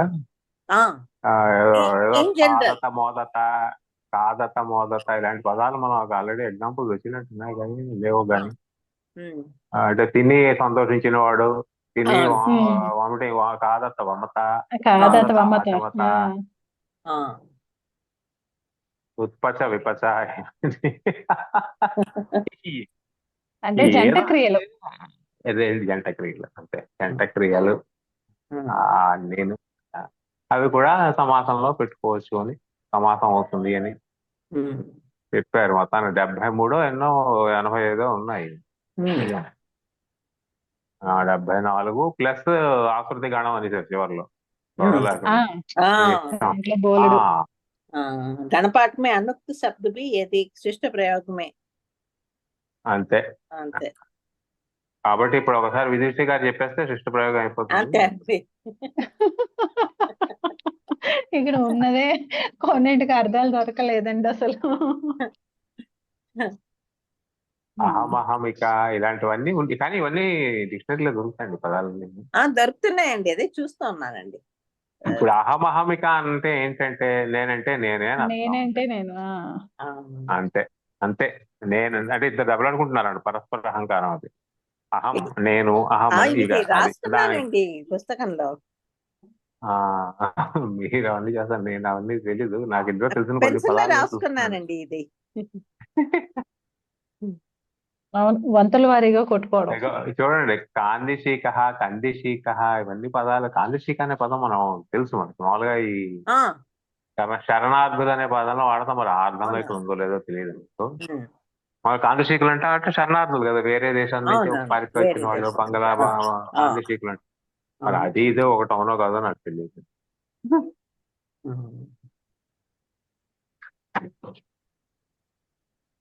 లేదే లేదు. కాందిశీక ప్రింటింగ్ మిస్టేక్ అది. కాందిశీక భయేన పలాయిత కరెక్టే, బాగుంది. కాందిశీక ఏదో పదం తెలిసిందండి. అహమహమిక ఒక పదం తెలుసండి, 2 పదాలు తెలుసు. యదృచ్ఛ కూడా తెలుసు. ఓకే, ఇంకేమిటి ఏవో కొన్ని ర్యాండమ్ గా. అంటే ఈ జహిజోడ అనేది కూడా ఒకసారి నీలేష్ ఏదో ఒక క్లాస్ లో దీన్ని కోట్ చేసేయండి. ఏం క్లాస్ అని ఆలోచించి అంటే ఏదో ఈ జహిజోడ అని 2 సార్లు వస్తుంది. అది అంటే ఏదో దవడలు పగలగొట్టేవాడనో ఏదో అర్థం ఉంది. అదే బంధన్ తోడో దీనికి అంటే ఆ జడ శబ్దానికి చిన్ననే అర్థం కూడా ఇచ్చారండి. బంధనము ఉంది, చిన్న కూడా ఉంది. అంటే ఇక్కడ వాళ్ళు కొట్టుకుంటూ ఉంటే ఇక్కడ వీళ్ళు పక్క వాళ్ళు అరుస్తుంటారు చూడండి, సపోర్టర్స్. అది ఇది హ్యాబిట్ అదే. ఇలాంటివి ఇవో కొన్ని తెలుసు, అవి కూడా ర్యాండమ్ గా ఎక్కడో తగిలినవి అంటే కానీ నిజంగా తెలియదు. అంటే నిజంగా ఎక్కడైనా ఇందులో ఒక పదం వస్తే ఇది గణంలో ఉంది లేకపోతే ఈ సూత్రంలో ఉందని వెంటనే అయితే గుర్తు రాకపోవడానికే ఛాన్స్ ఎక్కువ కనబడుతుంది. అక్కడ వాడు కింద రాస్తే ఏమో చెప్పలేను కానీ వాడక్కడికి కాకపోతే 2 క్రియలతో ఉన్నది. ఇగో కాదత మోదత, పచత భృజత, అశ్నీత పిబత, ఇవన్నీ కూడా ఆకారాంతాలు ఎందుకు అయ్యాయండి ఇవన్నీ? ఇది కదా, అంటే ఇది కదా ఏంటంటారు, అది పిబత అంటే పిబత్ తాలూకా తృతీయ విభక్తి కదా పిబత అంటూ. ఏదేది పిబతానా పిబత్ ఆ పిబ అది పిబత తృతీయాంతాలు అది ఇవన్నీ లక్ష్మీ పిబత లకారంలోది పజత మధ్యమ పురుష, లోట్లో మధ్యమ పురుష బహువచనం అండి. తాగండి. పిబతావా ఉమ్, లోట్ పిబ పిబతాత్ పిబతాం పిబత. అలా ఏంటుందా ఇది? అమ్మో, అయితే అన్ని చూసుకోవాలి అయితే అది అండి. అది అన్ని క్రియారూపాలే, ఆ, తినంతాలే. తినంతాలే, ఇది కాదు, కృదంతాలు కావు. ఉహు, తినంతాలే. అదే మామూలుగా ఆజ్ఞ లోట్ల కరెక్టే చెప్తున్నాడు అవతల వాళ్ళకి ఎవరికొని ఇది చేయి అది చెయ్యి అని. తిని తినండి, తాగి ఆనందించండి. కాదండి. అది బాగుంది, కాదతా మొదట బాగుంది, కాదతా బొమ్మత ఏమిటండి అయితే? అంటే తినండి ఎక్కువైతే తర్వాత కూడా ఎలాగో జరుగుతుంది పిబత వమత యోగంలో అదే ఉంది కదా, వమన క్రియ ఉంది కదా. అదే అంతే. కాదతా చెబతా బాగుంది. ఉందేమో అండి, ఏదైనా బాగుంది. ఆయుర్వేదిక దీనిలో ఉందేమో, తిని అలా ఇది చేసుకోవడం తిని ఉందేమో. తింటే వమన ఉన్నదేదో క్రియ బయటకు వస్తుంది, లోపల ఉన్నదని ఉందేమో అండి, తెలియదు. ఉందేమో అండి. ఉంటుంది, డిఫరెంట్ గా ఉంటుంది. అంటే దానికి అదే అలాగే బయటకు రావాలేమో అది.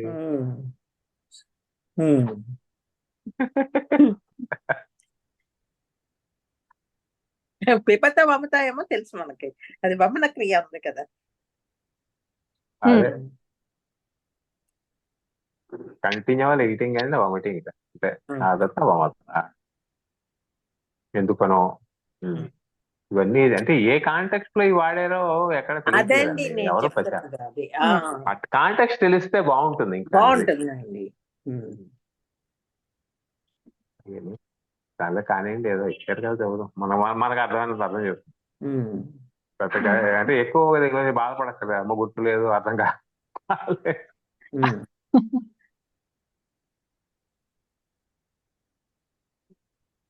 చాలా పదాలు, ఇందులో ఉన్న పదాలు నిజంగా ఇవన్నీ మనకు వస్తే ఇంత ఒకాబులరీ వచ్చినట్టే. కాకపోతే ఎక్కడ వాడతామో తెలియదు ఇది కానీ మాత్రం కాదత మోదత మాత్రం విన్నట్టు గుర్తు, ఎక్కడ గుర్తు అది రావట్లేదు. బాగా ఉందండి. కాదత మొదత అనేది పోనీ ఉంది.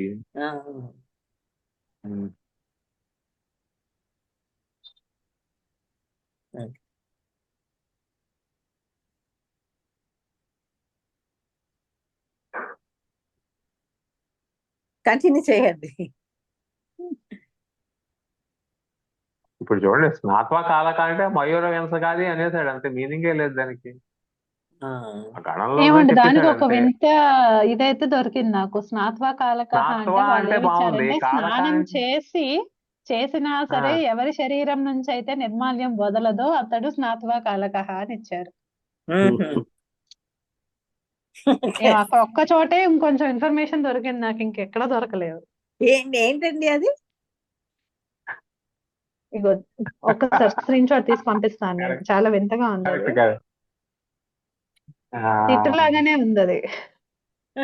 అంతే అంతే తిట్టే అంటే స్నానం చేసిన కూడా బుద్ధి నీకు ఇంకా అది పోలేదు అంటే ఏదో మా లాంటి వాళ్ళందరూ జ్ఞాతవా కాలక అనుకోవాలి, దాన్ని తెలిసి కూడా ఏమి ఇంకా బుద్ధి రాలేదని. అది అజ్ఞానం. చేశారా అండి? ఇగో చేస్తున్నా అండి. అదే కదా, మీరు 40 పేజీలు పెట్టేయండి, పీడిఎఫ్ పెట్టబడితే చూద్దాం సార్. పెట్టేయండి, పెడతాను. ముందర ఒకసారి ఫోటో తీసాను, ఫస్ట్ ఆ ఫోటో పెట్టేసి నేను డైరెక్ట్ గా పీడిఎఫ్ పెట్టడం అయితే చాలా ఈజీ. ఫస్ట్ అదిగోండి, ఫస్ట్ పారాగ్రాఫ్ లో ఉంది షేర్ చేసింది దాంట్లో. పీడిఎఫ్ ఇందులో రాదు.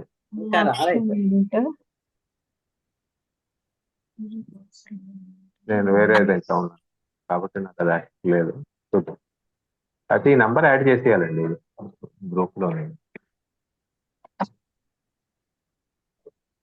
శర్మగారిని అడగాలి ఈ నంబర్ యాడ్ చేయమని. శర్మ గారే ఏదండి? శర్మ గారు అందరినీ అడ్మిన్ చేసేయండి, చాలా మందిని. ఎవరంటే వాళ్ళు అక్కర్లేదు, నాకు నా రెండో నంబర్ ఉంది 949220 నంబర్ ని కూడా ఇందులో యాడ్ చేసేయండి గ్రూప్ లో. అప్పుడు నాకు అదే ట్యాబ్ లో ఉంది ఆ నంబర్, ఆ వాట్సాప్ ట్యాబ్ లో ఉంది. మామూలు నంబర్ ఇంకోటి దాంట్లో అది గ్రూప్ లో ఉంది, ఇది లేదు. ఇది పెట్టుకుంటే ఇది వాడినప్పుడు నేను మళ్ళీ అందులోంచి చూసుకోవాలి. పంపించాను నేను 42 పేజెస్. అదేంటంటే ఈ డిఫరెంట్ గా ఉన్న వర్డ్స్ కి సాధురూపాల వాటి యొక్క అర్థాలు అంటూ ఇచ్చారు కాంటెక్స్ట్. అందుకని డౌన్లోడ్ చేశాను నేను ఈ పుస్తకము. దాంట్లో ఈ తిష్టత్కు ప్రభృతిని వాటి గురించి కూడా ఉన్నాయి. అది అంతే కదా, తిష్టకు ప్రవృత్తిని అంతా కూడా పాత్రే సంహిత ఇదే కదా. దయాలో కొన్ని. ఆ బాగుందండి ఇది. బాగుంది. చూద్దాం ఇది. చూద్దాం. ఇది తెలుగే చేసుకుంటే ఇగో ఇక్కడ బాగుంది. చదువుతాను పోనీ. శాకాదికం ఆ. విక్రేతుం పథి గచ్చన్ వాణిజః గృహిణ్యా ఆహూయతే ఏహి వాణిజ ఇతి.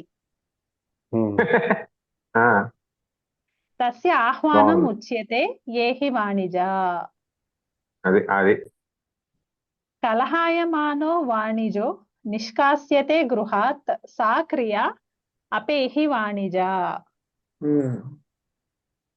చేలం వస్త్రం, అందుకని ఇంకా ఆ వస్త్రాన్ని పోగు చేస్తున్నట్టుగా ఆహార చేల ఏవం ఆహార వసన. వసనా. ఉత్పత నిపత నిపత ఇది వ్యవహారః ఉత్పత నిపత. బాగుందండి ఈ బుక్. ఇంతవరకు ఇంత మంచిది పెట్టుకుని చేయలేదా మీరు? నాకు నిన్నే దొరికిందండి. కాకపోతే అసలు మొత్తం అంతా ఒకసారి చూసేసి దాన్ని బట్టి పంపిద్దాము అని అనుకున్నాను. అక్కడక్కడ చూస్తుంటేనే వావ్ అంతే, అనిపిస్తుంది. బాగుంది. ఇది ఇందులోనే దొరికింది నాకు. స్నాత్వా కాలకః స్నాత్వాపి యస్య దేహం దేహ మాలిన్యం న నిర్గతం సహ ఉచ్యతే స్నాత్వా కాలకః. అంటే ఇదేదో చెప్తాను, ఎలుక తోలు తెచ్చి ఏడాది ఉతికిన నలుపు నలుపే కాని తెలుపు కాదు. Something like that. అదే ఇదేం చెప్పట్లేదు, సంథింగ్ లైక్ దట్. సో ఈ పుస్తకంలో కొద్దిగా ఇట్లా అన్ని అలాంటి డిఫరెంట్ వర్డ్స్ గురించి ఆయన ఎక్స్ప్లెనేషన్ ఇచ్చారట. బాగుందండి, బాగుంది. ఆ పుస్తకం దొరికితే కొనుక్కుందాం. బాగుంది. అపేహి స్వాగత ప్రేహి స్వాగత. మీరు మీ పేరు కనిపించగానే మేమందరం మేము ఏహి స్వాగత చెప్పాము. ఓహో. పేహి ద్వితీయ అపేహి ద్వితీయ, రెండు ఉన్నాయన్నమాట. ఓకే, ఇది చెప్తున్నారు ఇందాక వచ్చినప్పుడు. అదే రెండో వాడిని వెళ్ళిపోమని చెప్పడం.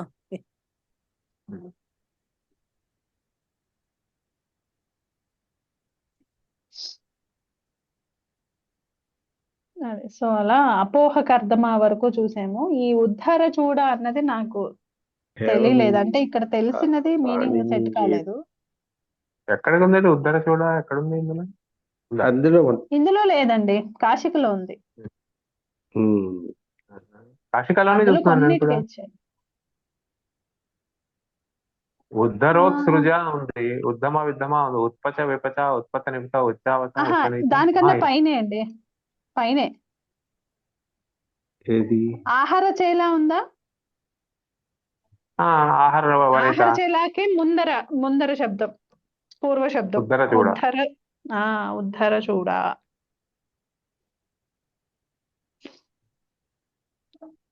ఉద్ధరోత్సృజ ఉత్తమ అదొకదాన్ని చూడమణి. అలా అనుకుంటే కొప్పు కట్టుకో సరిగ్గా అని, లేకపోతే అంటే ఎవరిదైనా కొప్పు జారిపోతూ ఉంటే దాన్ని సరి చేసుకోని అర్థం వచ్చింది. తెలుస్తుంది. కాకపోతే మరి కాంటెక్స్ట్ లో మరి ఆ అర్థంలోనే వాడారు లేదు అన్నది తెలియదు, అంటే ఎక్కడ దొరకలేదు నాకు. ఇది పేజ్ నంబర్ చెప్తారా? ఇది ఈ బుక్ లోనే చూస్తున్నారు అంటే? ఈ బుక్ లో లేదండి.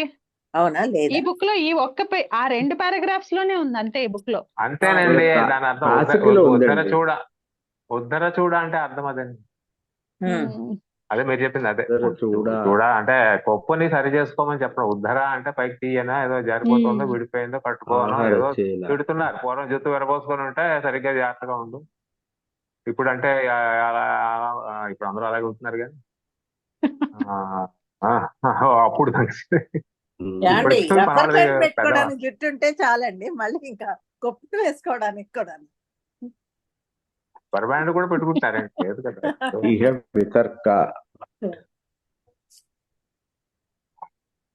అది అలా లూజ్గా వదులుకోవాలి, చేత్తో సెకండ్కి ఒకసారి వెనక్కి తోసుకుంటూ ఉండాలి. అది కదా ఫ్యాషన్. అది. ఉత్తమ విధామ. ఉమ్. ఓకే, ఊపిరి ఇది బిగపట్టి ఓకే అండి. ఇది క్రియలోకి వస్తుంది మనకి. ఓకే. ఆ డీప్ బ్రీత్ తీసుకుని inhale and exhale deep breathing ప్రాణాయామంలో. ప్రాణాయామంలో కాదండి, శ్వాస చూడో కీంచో అని అన్నారండి. ఊపిరి అదే బిగపట్టి కరెక్ట్. ఊపిరి అదే తీయడం వదలడం ప్రాణాయామం. ఉత్తమ అంటే ఇది విధామ యోగ స్థితి. క్రియలలో, అంటే మనకి మామూలు అదే అంటే కరెక్ట్. ప్రాణాయామం యోగం ప్రాణాయామ కదా. క్రియలలో ఇది కూడా ఒకటి ఉందటండి, ఇది ఉత్తమ విధమ అన్నది. ఉత్తమ విధమా అయ్యో ఏంటి మళ్ళీ ఎగిరిపోయింది పదం నాకు. ఇక్కడ చదువుతున్నాను. ఉత్పత్త విపచ. అయ్యో ఇక్కడ మధ్యలో కొన్ని మిస్ అయ్యామండి. ఉద్ధర చూడ తర్వాత ఆహార చేల. చేలం అంటే చూసాం కదా, ఆహార వస్త్రం. వసన. వస్త్రం ఆహార చూసేసామా? అంటే ఓకే. అంటే ఆహార జల, వస్త్రాన్ని ఆహార వసన రెండు వచ్చాయి. వస్త్రాన్ని పట్టుకో అని ఆహార అట్లా. వసన, ఆహార వనిత. బాబోయ్.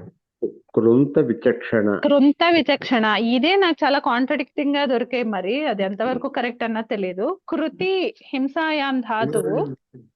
క్రూ ధాతువు అండి అది. క్రూ హింసాయం. కృతి హింసాయాం దాన్ని ముచాది గణంలో ఉందట. సో ఆ గణంలో ఉన్నందువల్ల నుమాగమం వచ్చిందట. దానికి అర్థమేమో ఛేదనం. ఈ చక్ష ధాతువుకి వి ఉపసర్గపూర్వక చక్ష ధాతువుకి అర్థమేమో అంటే చాలా స్పష్టంగా ఆర్టికులేట్ చేయడం. కాకపోతే నాకు రెండు క్రియలకి సమన్వయం అయితే తెలియలేదు.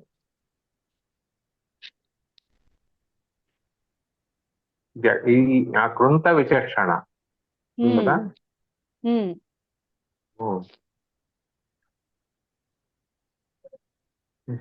ఈ విచక్షణ ఏమో చక్షు ధాతు, వి ఉపసర్గపూర్వక చక్షు ధాతువుది ల్యూట్. అంటే స్పష్టంగా ఆర్టికులేట్ చేయడము, లేకపోతే విశేషమైన నైపుణ్యం కలిగి ఉండటం అని ఇస్తున్నారు దానికి అర్థం. ఈ కృంతకేమో న్యాసంలోనో పదమంజరిలోనో ఎక్కడో చూశాను, కృతి ధాతువు దానిది రూపం అని ఇచ్చారు. సో ఇప్పుడు కృతి ధాతువు చూస్తే అది ముచాది గణంలో ఉంది. అందుకని షకారాది ప్రత్యయాలు పరమైనప్పుడు నుమాగమం వస్తుంది దానికి. అందుకని అక్కడ కృంత అయింది అది. కానీ దాని అర్థం ఏమో ఛేదనం లాగా ఉంది. ఛేదించడంలో నిష్కామత్వం ఎక్కువ శ్రద్ధ పెట్టి.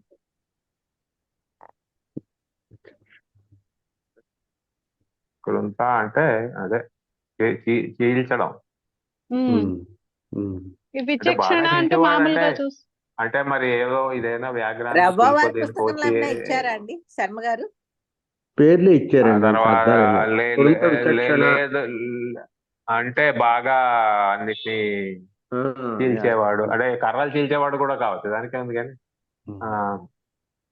కర్రల్ని బాగా చీల్చేవాడు, చెట్టు బాగా కొట్టి దృష్టితో చేసేవాడేమోనండి. అదే టుకుడే కన్నా ఓకే. మొత్తానికి కృంతము అంటే పారేయడంటండి, చీల్చి పారేయడం, చీల్చేసి పారేయాలట. అప్పుడు కృంత చీల్చి పారేయడం అంతేనండి. కరెక్ట్ పెడతాడు పెద్ద కదా. విచక్షణ ఏమిటి మళ్ళీ అందులో మళ్ళీ బాగా చేయడం అంటే బాగా చీల్చి పారేయాలి. ఏమిటి అలా చీల్చి పారేస్తే ఏముంటాయండి? అంటే ఏమో నాకు రెండింటికి సమన్వయం అయితే తెలియలేదు నాకు అసలు ఇక్కడ.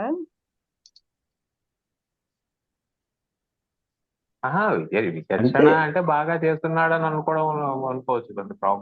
నైపుణ్యం అనుకోవచ్చండి, కానీ ఛేదనలో నైపుణ్యం అంటే అలా అంటే అండి చాలా ఈజీగా చేస్తున్నాడు పని, అంత చీల్చి అవతల పారేస్తున్నాడు అన్నంత అంత ఈజీగా అని చెప్పండి. అలాంటిది ఏదో చీల్చడంలో నైపుణ్యం కూడా అలానే అనుకుందాం, కాసేపు అనుకుందాం అంతే. ఓకే, ఎలాగ ఉపయోగంలో లేనివి కదా. ఉద్ధర ఉత్సృజ. ఉద్ధర అంటే దీనికి కోష్టాత్ ఉద్ధర అని ఇచ్చారు. అంటే రూమ్ నుంచి అలాగే ఉత్సృజ డిస్ట్రిబ్యూట్ చెయ్యి, దానం చెయ్యి అని చెప్తున్నారు. ఆ ప్రసంగంలో ఉపయోగిస్తున్నారు అని గోవిందరాజులు గారి దాంట్లో ఇది ఒకటి చూసాను నేను. సృజ సృజ అంటే సృగ్ధాత్వ ఏంటో ఆయన పేరు గోవిందాచారి గారండి, మీరు గోవిందరాజులు చేస్తారు.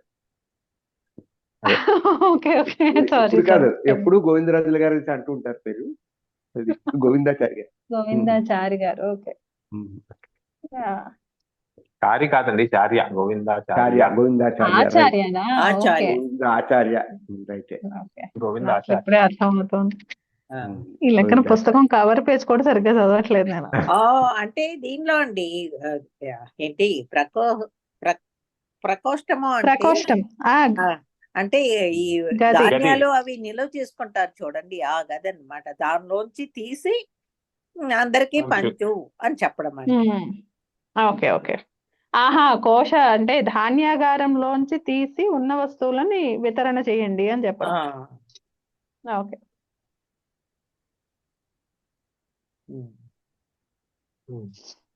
బాగుంది. ఉత్పత నిపత, ఉత్పత విపచ. ఉత్పచ అంటే బాయిల్ అవ్వడము, విపచ అంటే బాగా మంచిగా కుక్ అవ్వడం. మామూలు మన అన్నానికి కూడా మనం ఇది వాడుకోవచ్చు, ఉత్పచ విపచ. ముందర వాటర్ బాయిల్ అవుతుంది, తర్వాత రైస్ కుక్ అవుతుంది కదా. అంటే ఇది ఎవరికో చెప్పడము కాదా ఇది? అంతే అంతే, చెప్పడమే అండి. అవన్నీ మధ్యమ పురుషాల్లో ఉన్నాయి. అంటే వాళ్ళకి ఎవరికో రెసిపీ చెప్తున్నారు, ముందర వాటర్ బాయిల్ చెయ్యి, జలం ఉత్పచ చండుల విపచ అంటూ. వాటి చివరిలో ముందు చేస్తారు. ఉదకచ అవాకచ ఉచ్చావత. ఎగుడు దిగుడు మన రోడ్లు చెప్పుకోవచ్చు. కుమారి ఉంటే అలా ఇది ఇచ్చేసారు, కానీ మయూర వంశ కాదు అన్నది ఇంకా మాకు అర్థాలు ఏమి ఇవ్వలేదు. అంతే. ఉన్మృజ అవమృజ ఆకృతి గణ అప్పుతో భయ కాందిశరణ కందిశేఖ అని ఇచ్చారు. కాందిశేఖ అది కిందన ఏమిటిది, వాసులో చూస్తుంది. పెన్సిల్ తో తెగ రాసేసుకున్నాను, ఇక్కడ ఖాళీ ఉంది కదా అని ఒక్క ముక్క అర్థమైతే.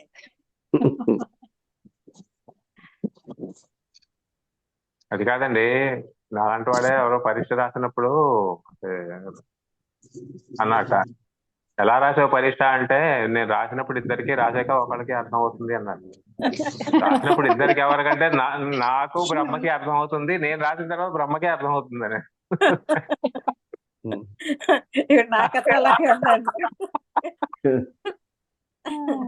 అలాగా కొన్ని ఎందుకు అట్లా చేస్తామో ఏమిటో రెండు క్వశ్చన్ మార్కులు ఉంటాయి. అవి అవేళ పెట్టుకుంటాం, అవేళ ఎందుకు పెట్టాము అనేది మనకు గుర్తుండదు మనకి. అవి వెంటనే చేస్తేనే దానికి ఉంటుంది. దగ్గర రాసుకున్నానండి, ఏంటి నిపాతనాథ్ పరస్మైపది అని రాసుకున్నానండి. ఎందుకు రాసుకున్నాను దాని గురించి.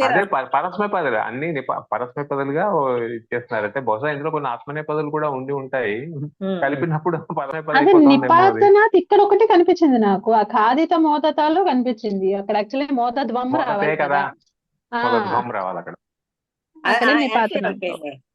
ప్రోహోస్వ కటాం యస్యాం క్రియాయాం అని అక్కడ ఏదో రాసుకున్నానండి, నిపాతనాథ్ పరస్మైపదే.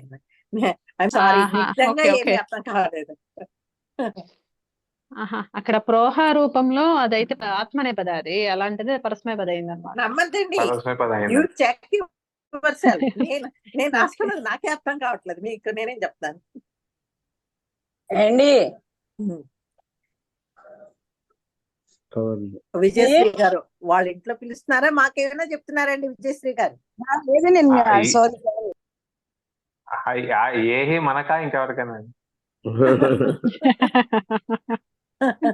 అంతే కదా.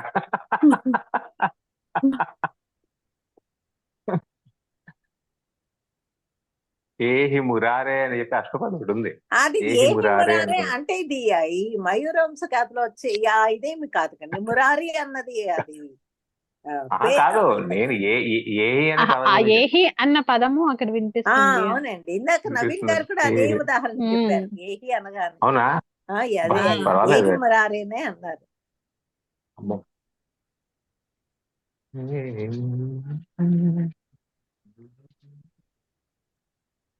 ఏమండి వాడు రిజల్ట్స్ వచ్చాయి మీ గ్రూప్ లో ఏమైనా పెట్టారండి? ఆహా కవిత లేదండి. ఆహాహా ఎవరు పెట్టలేదా? ఏమో చూడలేదైతే, పెట్టే పని ఇంకా వాళ్ళు పెట్టాలి చూడలేదు కదా. నేనైతే. అంటే తెలంగాణ వచ్చాయి, ఆంధ్ర కాదు. ఆహా తెలంగాణ అయితే ఆంధ్ర వచ్చి ఉంటాయి కదండి ఎప్పుడు. లేదు లేదు, మీకు వరదల్లో పేపర్లు ఉన్నాయో కొట్టుకుపోయే తెలియని పరిస్థితుల్లో ఉన్నాం. కాబట్టి అందరికీ పాత మార్కులు వేసేస్తారేమో అని అనుమానం వచ్చింది. ఫోన్లేండి, రాయమని చెప్పే దాని బదులు అదే నయం. మళ్ళీ రాయమని చెప్పే సమస్య లేదు. అతనిది పరిచయ పేపర్ అలాగే పోయింది. పరిచయ పేపరు అందరి రిజల్ట్స్ వచ్చేసి వాడి రిజల్ట్స్ రాలేదు. రాకపోతే నేను రాసాను, సెంటర్ లో రాసాను, అది ఇది అని పెట్టి చేస్తే లిస్ట్లో మీ పేరు ఉంది కానీ అన్నారు. అందలేదా అయితే వెతికి పంపించింది లేదో అంటే మొత్తానికి వాళ్ళు అందా చేసి సరే మీకు 94 మార్కులు వచ్చాయని ఓ రోజు డిక్లేర్ చేశారు, SMS ఏదో పెట్టారు, అయిపోయింది. అంటాడు నేను రాసిందే 85 మార్కులకి 94 ఎక్కడి నుంచి వస్తాయండి. అది కాబట్టి ఇలాంటివి జరుగుతుంది. చేసినందుకు 9 మార్కులు ఎక్స్ట్రా. అది అంతే, అంటే డిలే చేసినందుకు 9 మార్కులు బాగున్నా 9 అంటే 85కి 85 రావు కదా మళ్ళీ. 85 వచ్చేది కదా. ఇప్పుడు ఇవిడికి 98 99 వచ్చినట్టు ఉన్నాయి కదా మన రిషి గారికి. 99 సో రాకూడదు 99 లేదండి, 98 కావాలి. 8. 98 నిజమే అండి. వాళ్ళకి అర్థం ఒక తక్కి 2 వేయలేదండి.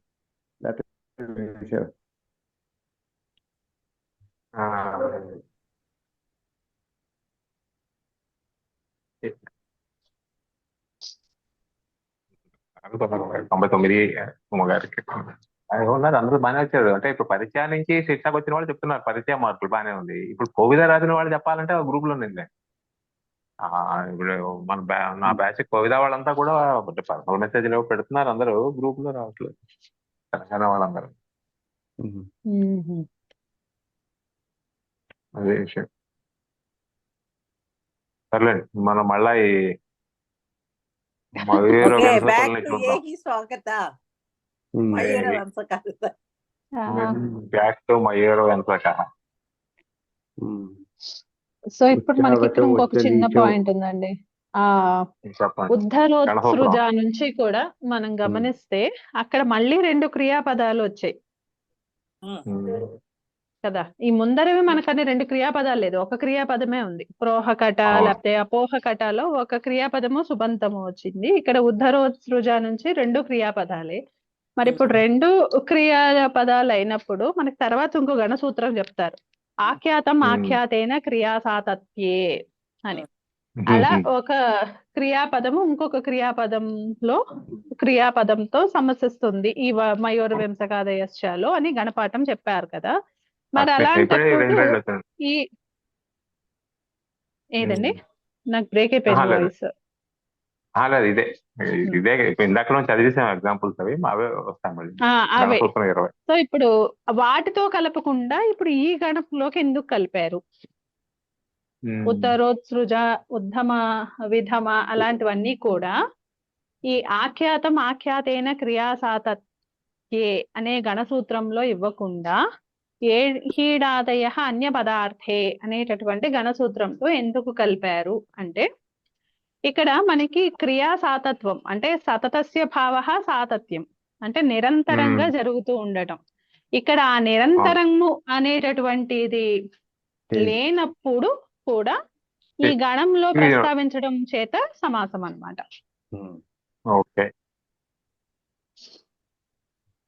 ఇందులో మనకి కొంచెం కామన్ గా బయట వినపడేవి తెలిసేది ఆ ఉచ్చావచం, ఉచ్చ నీచం, ఉచ్చైశ్చ నీచైశ్చ. అక్కడ మనకి ఈ నిపతనం చేశారనమాట. ఉచ్చైహి స్థానంలో ఉచ్చ అని, నీచైహి స్థానంలో నీచ అనేటటువంటివి ఆదేశాలు నిపతించి ఉచ్చ నీచం అనేటటువంటి రూపం వచ్చింది. అలాగే అచితోపచితం, ఆహా, ఉమ్. అచితోపచితం అంతేనా? ఓకే. అంతేనండి, అచితోపచితం.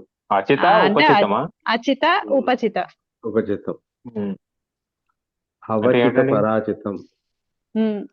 అవచిత అపరాజితం. అపరాచితం. అపరాజితం కాదు, పరాజితమే. పరాచితం. అవచితం అవచిత చ పరాచితం పరాజితం చ. అంతే. అవచిత పరాజితం. అలాగే నిశ్చప్రచం, నిశ్చితం చ ప్రచితం చ. అక్కడ నిశ్చిత అనే దాని స్థానంలో నిశ్చ అనే ఆదేశము, ప్రచితం అనే దాని స్థానంలో ప్రచ అనే ఆదేశము, అందుకని నిశ్చప్రచం అయింది. అపుంసకం కాబట్టి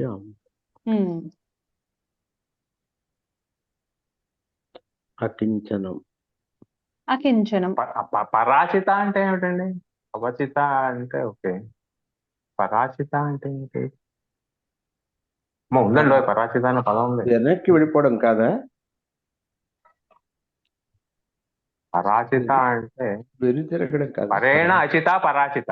ఓకే, ఇంకోళ్ళ ద్వారా ఆక్యుపై చేయబడిందని పరాచిత. అంటే ఇంకోళ్ళ ద్వారా పోషింపబడుతున్నదో పెంచబడుతున్నదో ఏదో డిపెండెంట్. ఇంకేంటి అవచిత. అవచిత అంటే ఉండడం, అది వాళ్ళు ఉంటున్న ప్రదేశం అని. పరేణ అచిత పరాచిత. ఓకే, ఏదో అంటే రెండు అన్నమాట. రెండు యాక్చువల్ గా అంటే మన కాంట్రడిక్టరీ. స్థానమైనా పరుల స్థానమైనా. అదే అవచిత పరాచితం. నిష్ప్రచం, నిశ్చప్రచం. అకించన అనే పదం మనకు బాగా తెలుసు కదా. అకించన, అకించన, అకించన బాగా కించనాతి మార్జనం అని వస్తుంది. మన మీ ఇష్టం, గణేశ చాలా చోట్ల. కించనాతి మార్జనం. అక్కడ అక్కడ ఎందుకని ఇక్కడ అనుస్వారం పెట్టారండి పంచమవర్షం రాయకుండాను పుస్తకంలో?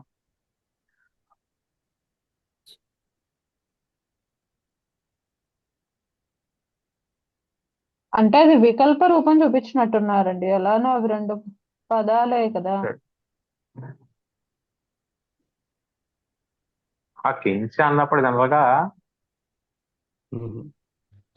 ఆ కించన అంటే చాలా ఎక్కువ, చాలా ఎక్కువ,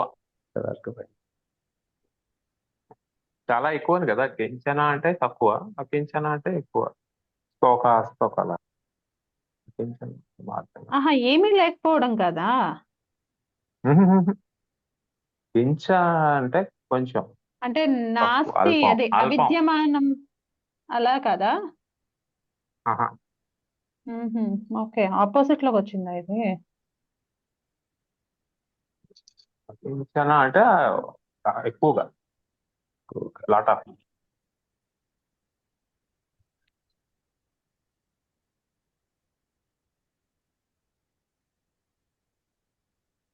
ఆహా, ఓకే ఓకే. కించన అన్నది అల్పార్థంలో చెప్పారు కాబట్టి ఇప్పుడు ఇది నై జరిగి ఇది వచ్చిందా? మరి ఇక్కడ వీళ్ళు డిఫరెంట్ గా ఇచ్చారు పదమంజరిలో. నా కించన విద్యతే యస్య సహ అకించన. అవును, కొంచెం కూడా లేనిదని అర్థం అంతే. అంటే ఏమీ లేదు. అప్పుడు ఇంక వెరీ పూర్ అన్నట్టుగానే తీసుకోవాలి కదా. అంటే వాడి దగ్గర ఏం లేదు అన్నట్టే కదా. అంటే ఏ కొంచెము లేనివాడు.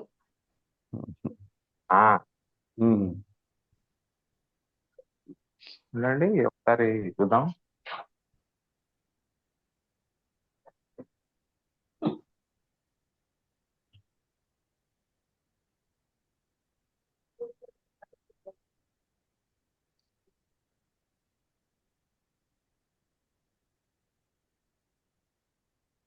బట్ క్వైట్ పూర్ అని ఇచ్చారు, వితౌట్ ఎనీథింగ్ క్వైట్ పూర్ అని.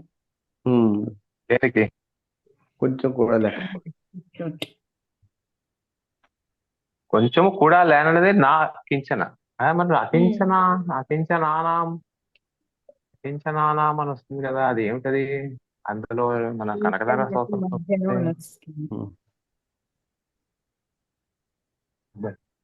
చూడాలి, ఏమిటి అర్థం చేసుకుంటున్నాను వాళ్ళు.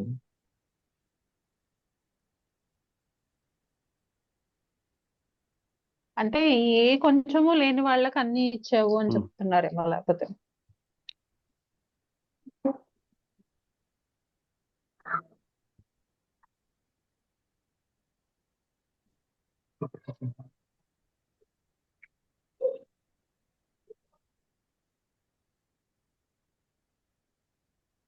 అవలోకయ మాం అకించనానాం ప్రథమం పాత్రం అకృత్రిమం దయాయా పిల్లవాటు ఈ మధ్య లసత్తరది. ఓకే.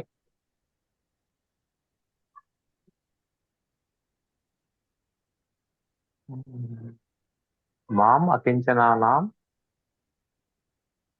వస్తుంది కదా. అవలోకయ మాం అకించనానాం అంటే ఏమిటి అక్కడ అర్థం? సేమ్ అలాంటి ఏమీ లేని వాళ్ళని చూడు అని అవలోకయ అని అడుగుతున్నాడా అక్కడ? అయి ఉండొచ్చు. అవలోకయ అంతే కదా. అవలోకయ మాం అకించన మాం అచ్చా మాం అకించనానాం కరెక్ట్ అనే వర్డ్ అది. అవలోకయ మాం అకించనానాం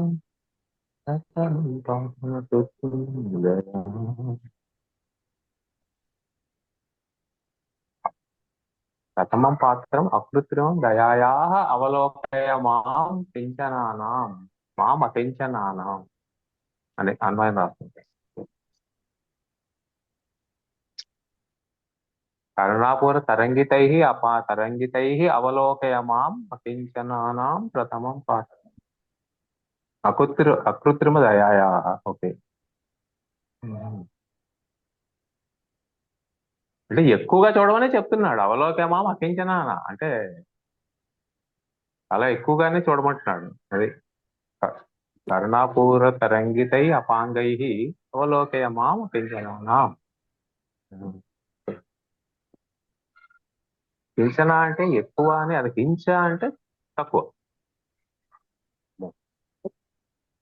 అంటే ఇంకా వేరే వేరే అర్థాలు కూడా ఉండొచ్చులేండి. కించ నాకు మైండ్ లో ఉన్న అర్థం ఒకటి చెప్పాను నేను.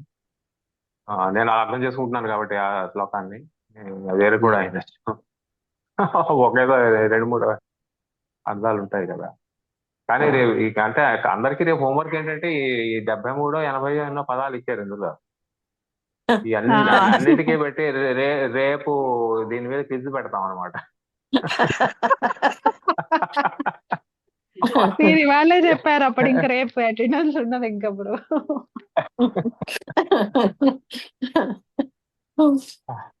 అన్ని చెప్పాలంటే అది ఏ ధాతువు ఏ లకారంలో ఉంది, ఏంటంటే కలిస్తాయి, 2 ధాతువులో ఉన్నా కాదా, వస్తే అర్థం ఎలా ఉండాలి, ఎలా ఉంది. ఓకే, అర్థాల వరకు వెళ్ళకపోతే పర్వాలేదు. అదే లక్ష్మీ శ్వేత గారు ఇవాళ వర్కౌట్ చేసి రేపు పెట్టేస్తారు. అప్పుడు మనం అలా వద్దు, ఎవరి మట్టుకు వాళ్ళేది హోంవర్క్ అసైన్మెంట్ ఇది. ఓకే. కాకపోతే పిల్లలకి అసైన్మెంట్ అయితే ఇప్పుడు పేరెంట్స్ చేస్తున్నారు, మనకెవరు ఉండరు, మనమే చేసుకోవాలి కదా. ఇప్పుడు ఏమో మరి విదుషి మరి ఎన్ని అసైన్మెంట్స్ చేస్తున్నారు నాకు తెలియదు. పోనీ ఇప్పుడు పిల్లల్ని ఏమైనా సహాయం అడుగుతామంటే దే విల్ డిజోన్ మీ,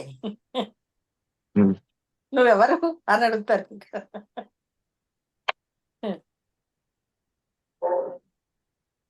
అది సంగతి. సో ఇవన్నీ నిషణ్ణ శ్యామాట ఏమిటో బాబాయ్, వాసుహిత ఏమిటో ఇవన్నీ నిజంగా అంటే సరదాగా అయినా తెలుసుకోవాలండి అబ్బాయిలు. ఒకసారి మర్చిపోతాం కానీ అట్లీస్ట్ అకాడమిక్ ఇంట్రెస్ట్ కోసం అయినా నేర్చుకోవాలి. వాడికి అవునండి. మొన్న ఎవరు ప్రమల గారు మొన్న చెప్పిన తర్వాత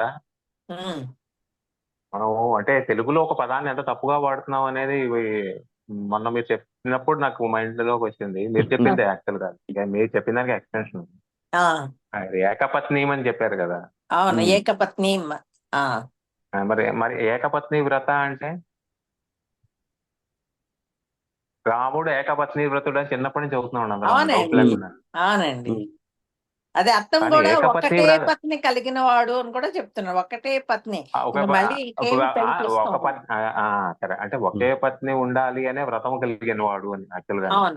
అవును, అది వ్రతం లాగా, కానీ అది కాదండి దాని అర్థం. ఏకపత్ని అంటే మీరు ఒక అర్థం చెప్పారు కదా.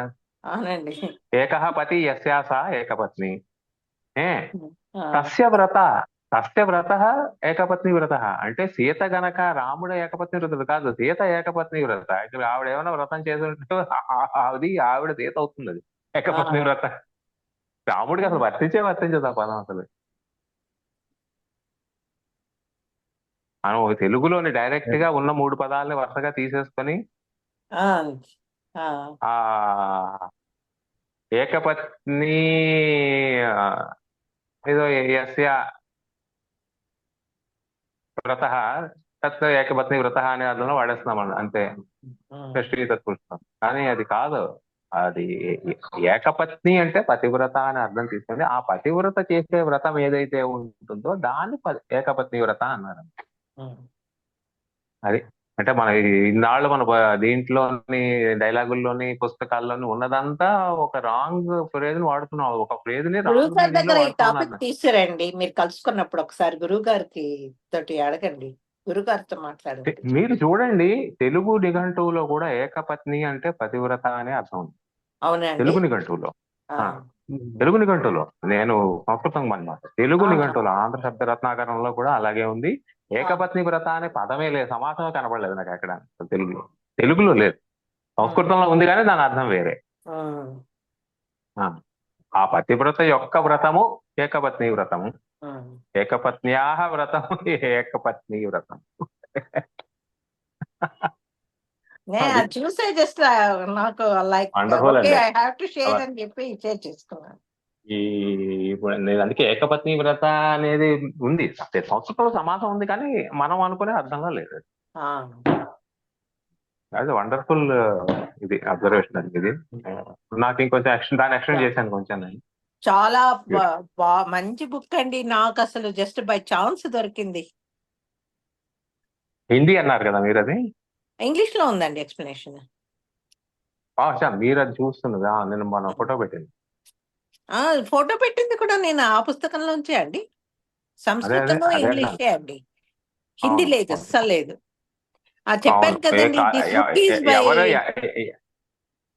ఎవరు కేలే అంటారా, కాలే అంటారా? ఎంఆర్ కాలే. ఆయన కాళిదాసు వాటి అన్నిటి మీద కూడా ఆయన ఇంగ్లీష్ లో వ్యాఖ్యానం రాశారు. అది నా దగ్గర ఆయనది బహుశా నేను అనుకోవడం రఘువంశం PDF ఉన్నట్టు ఉంది. నాకు ఒకసారి చదివాను నేను, ఇంగ్లీష్ లో ఒకసారి చదవడం జరిగింది. అయితే అప్పుడు ఏం పెద్దగా తెలియదు కాబట్టి ఏదో ఇంగ్లీష్ కాబట్టి చదువుకుంటూ వెళ్ళిపోయాం, ఏమిటి గుర్తుందని అడగండి. తర్వాత కొంచెం అలవాటు అయిన తర్వాత ఈ సంస్కృతంలోనే చదవడం కాస్త అలాగ అలవాటు చేసుకొని నెమ్మదిగా ఏదో మా దీని పుణ్యం అని చెప్పి. ఇది సంస్కృతం ఒక మొక్క కూడా తెలియని టైంలోను బుక్ ఎగ్జిబిషన్ కి వెళ్తే అక్కడ నాకు సెకండ్ హ్యాండ్ బుక్స్, మంచి పుస్తకాలు ఉంటాయండి. అందులో చూస్తూ ఉంటే ఇది కనిపించింది. ఓకే ఇంగ్లీష్ లో ఉంది కదా చదువుదామని చెప్పి తెచ్చుకున్నాను, చదివాను. చాలా పెద్ద సంస్కృత పుస్తకాలు రాయని మహారాష్ట్ర నాగ్పూర్ వాళ్ళు కాలే.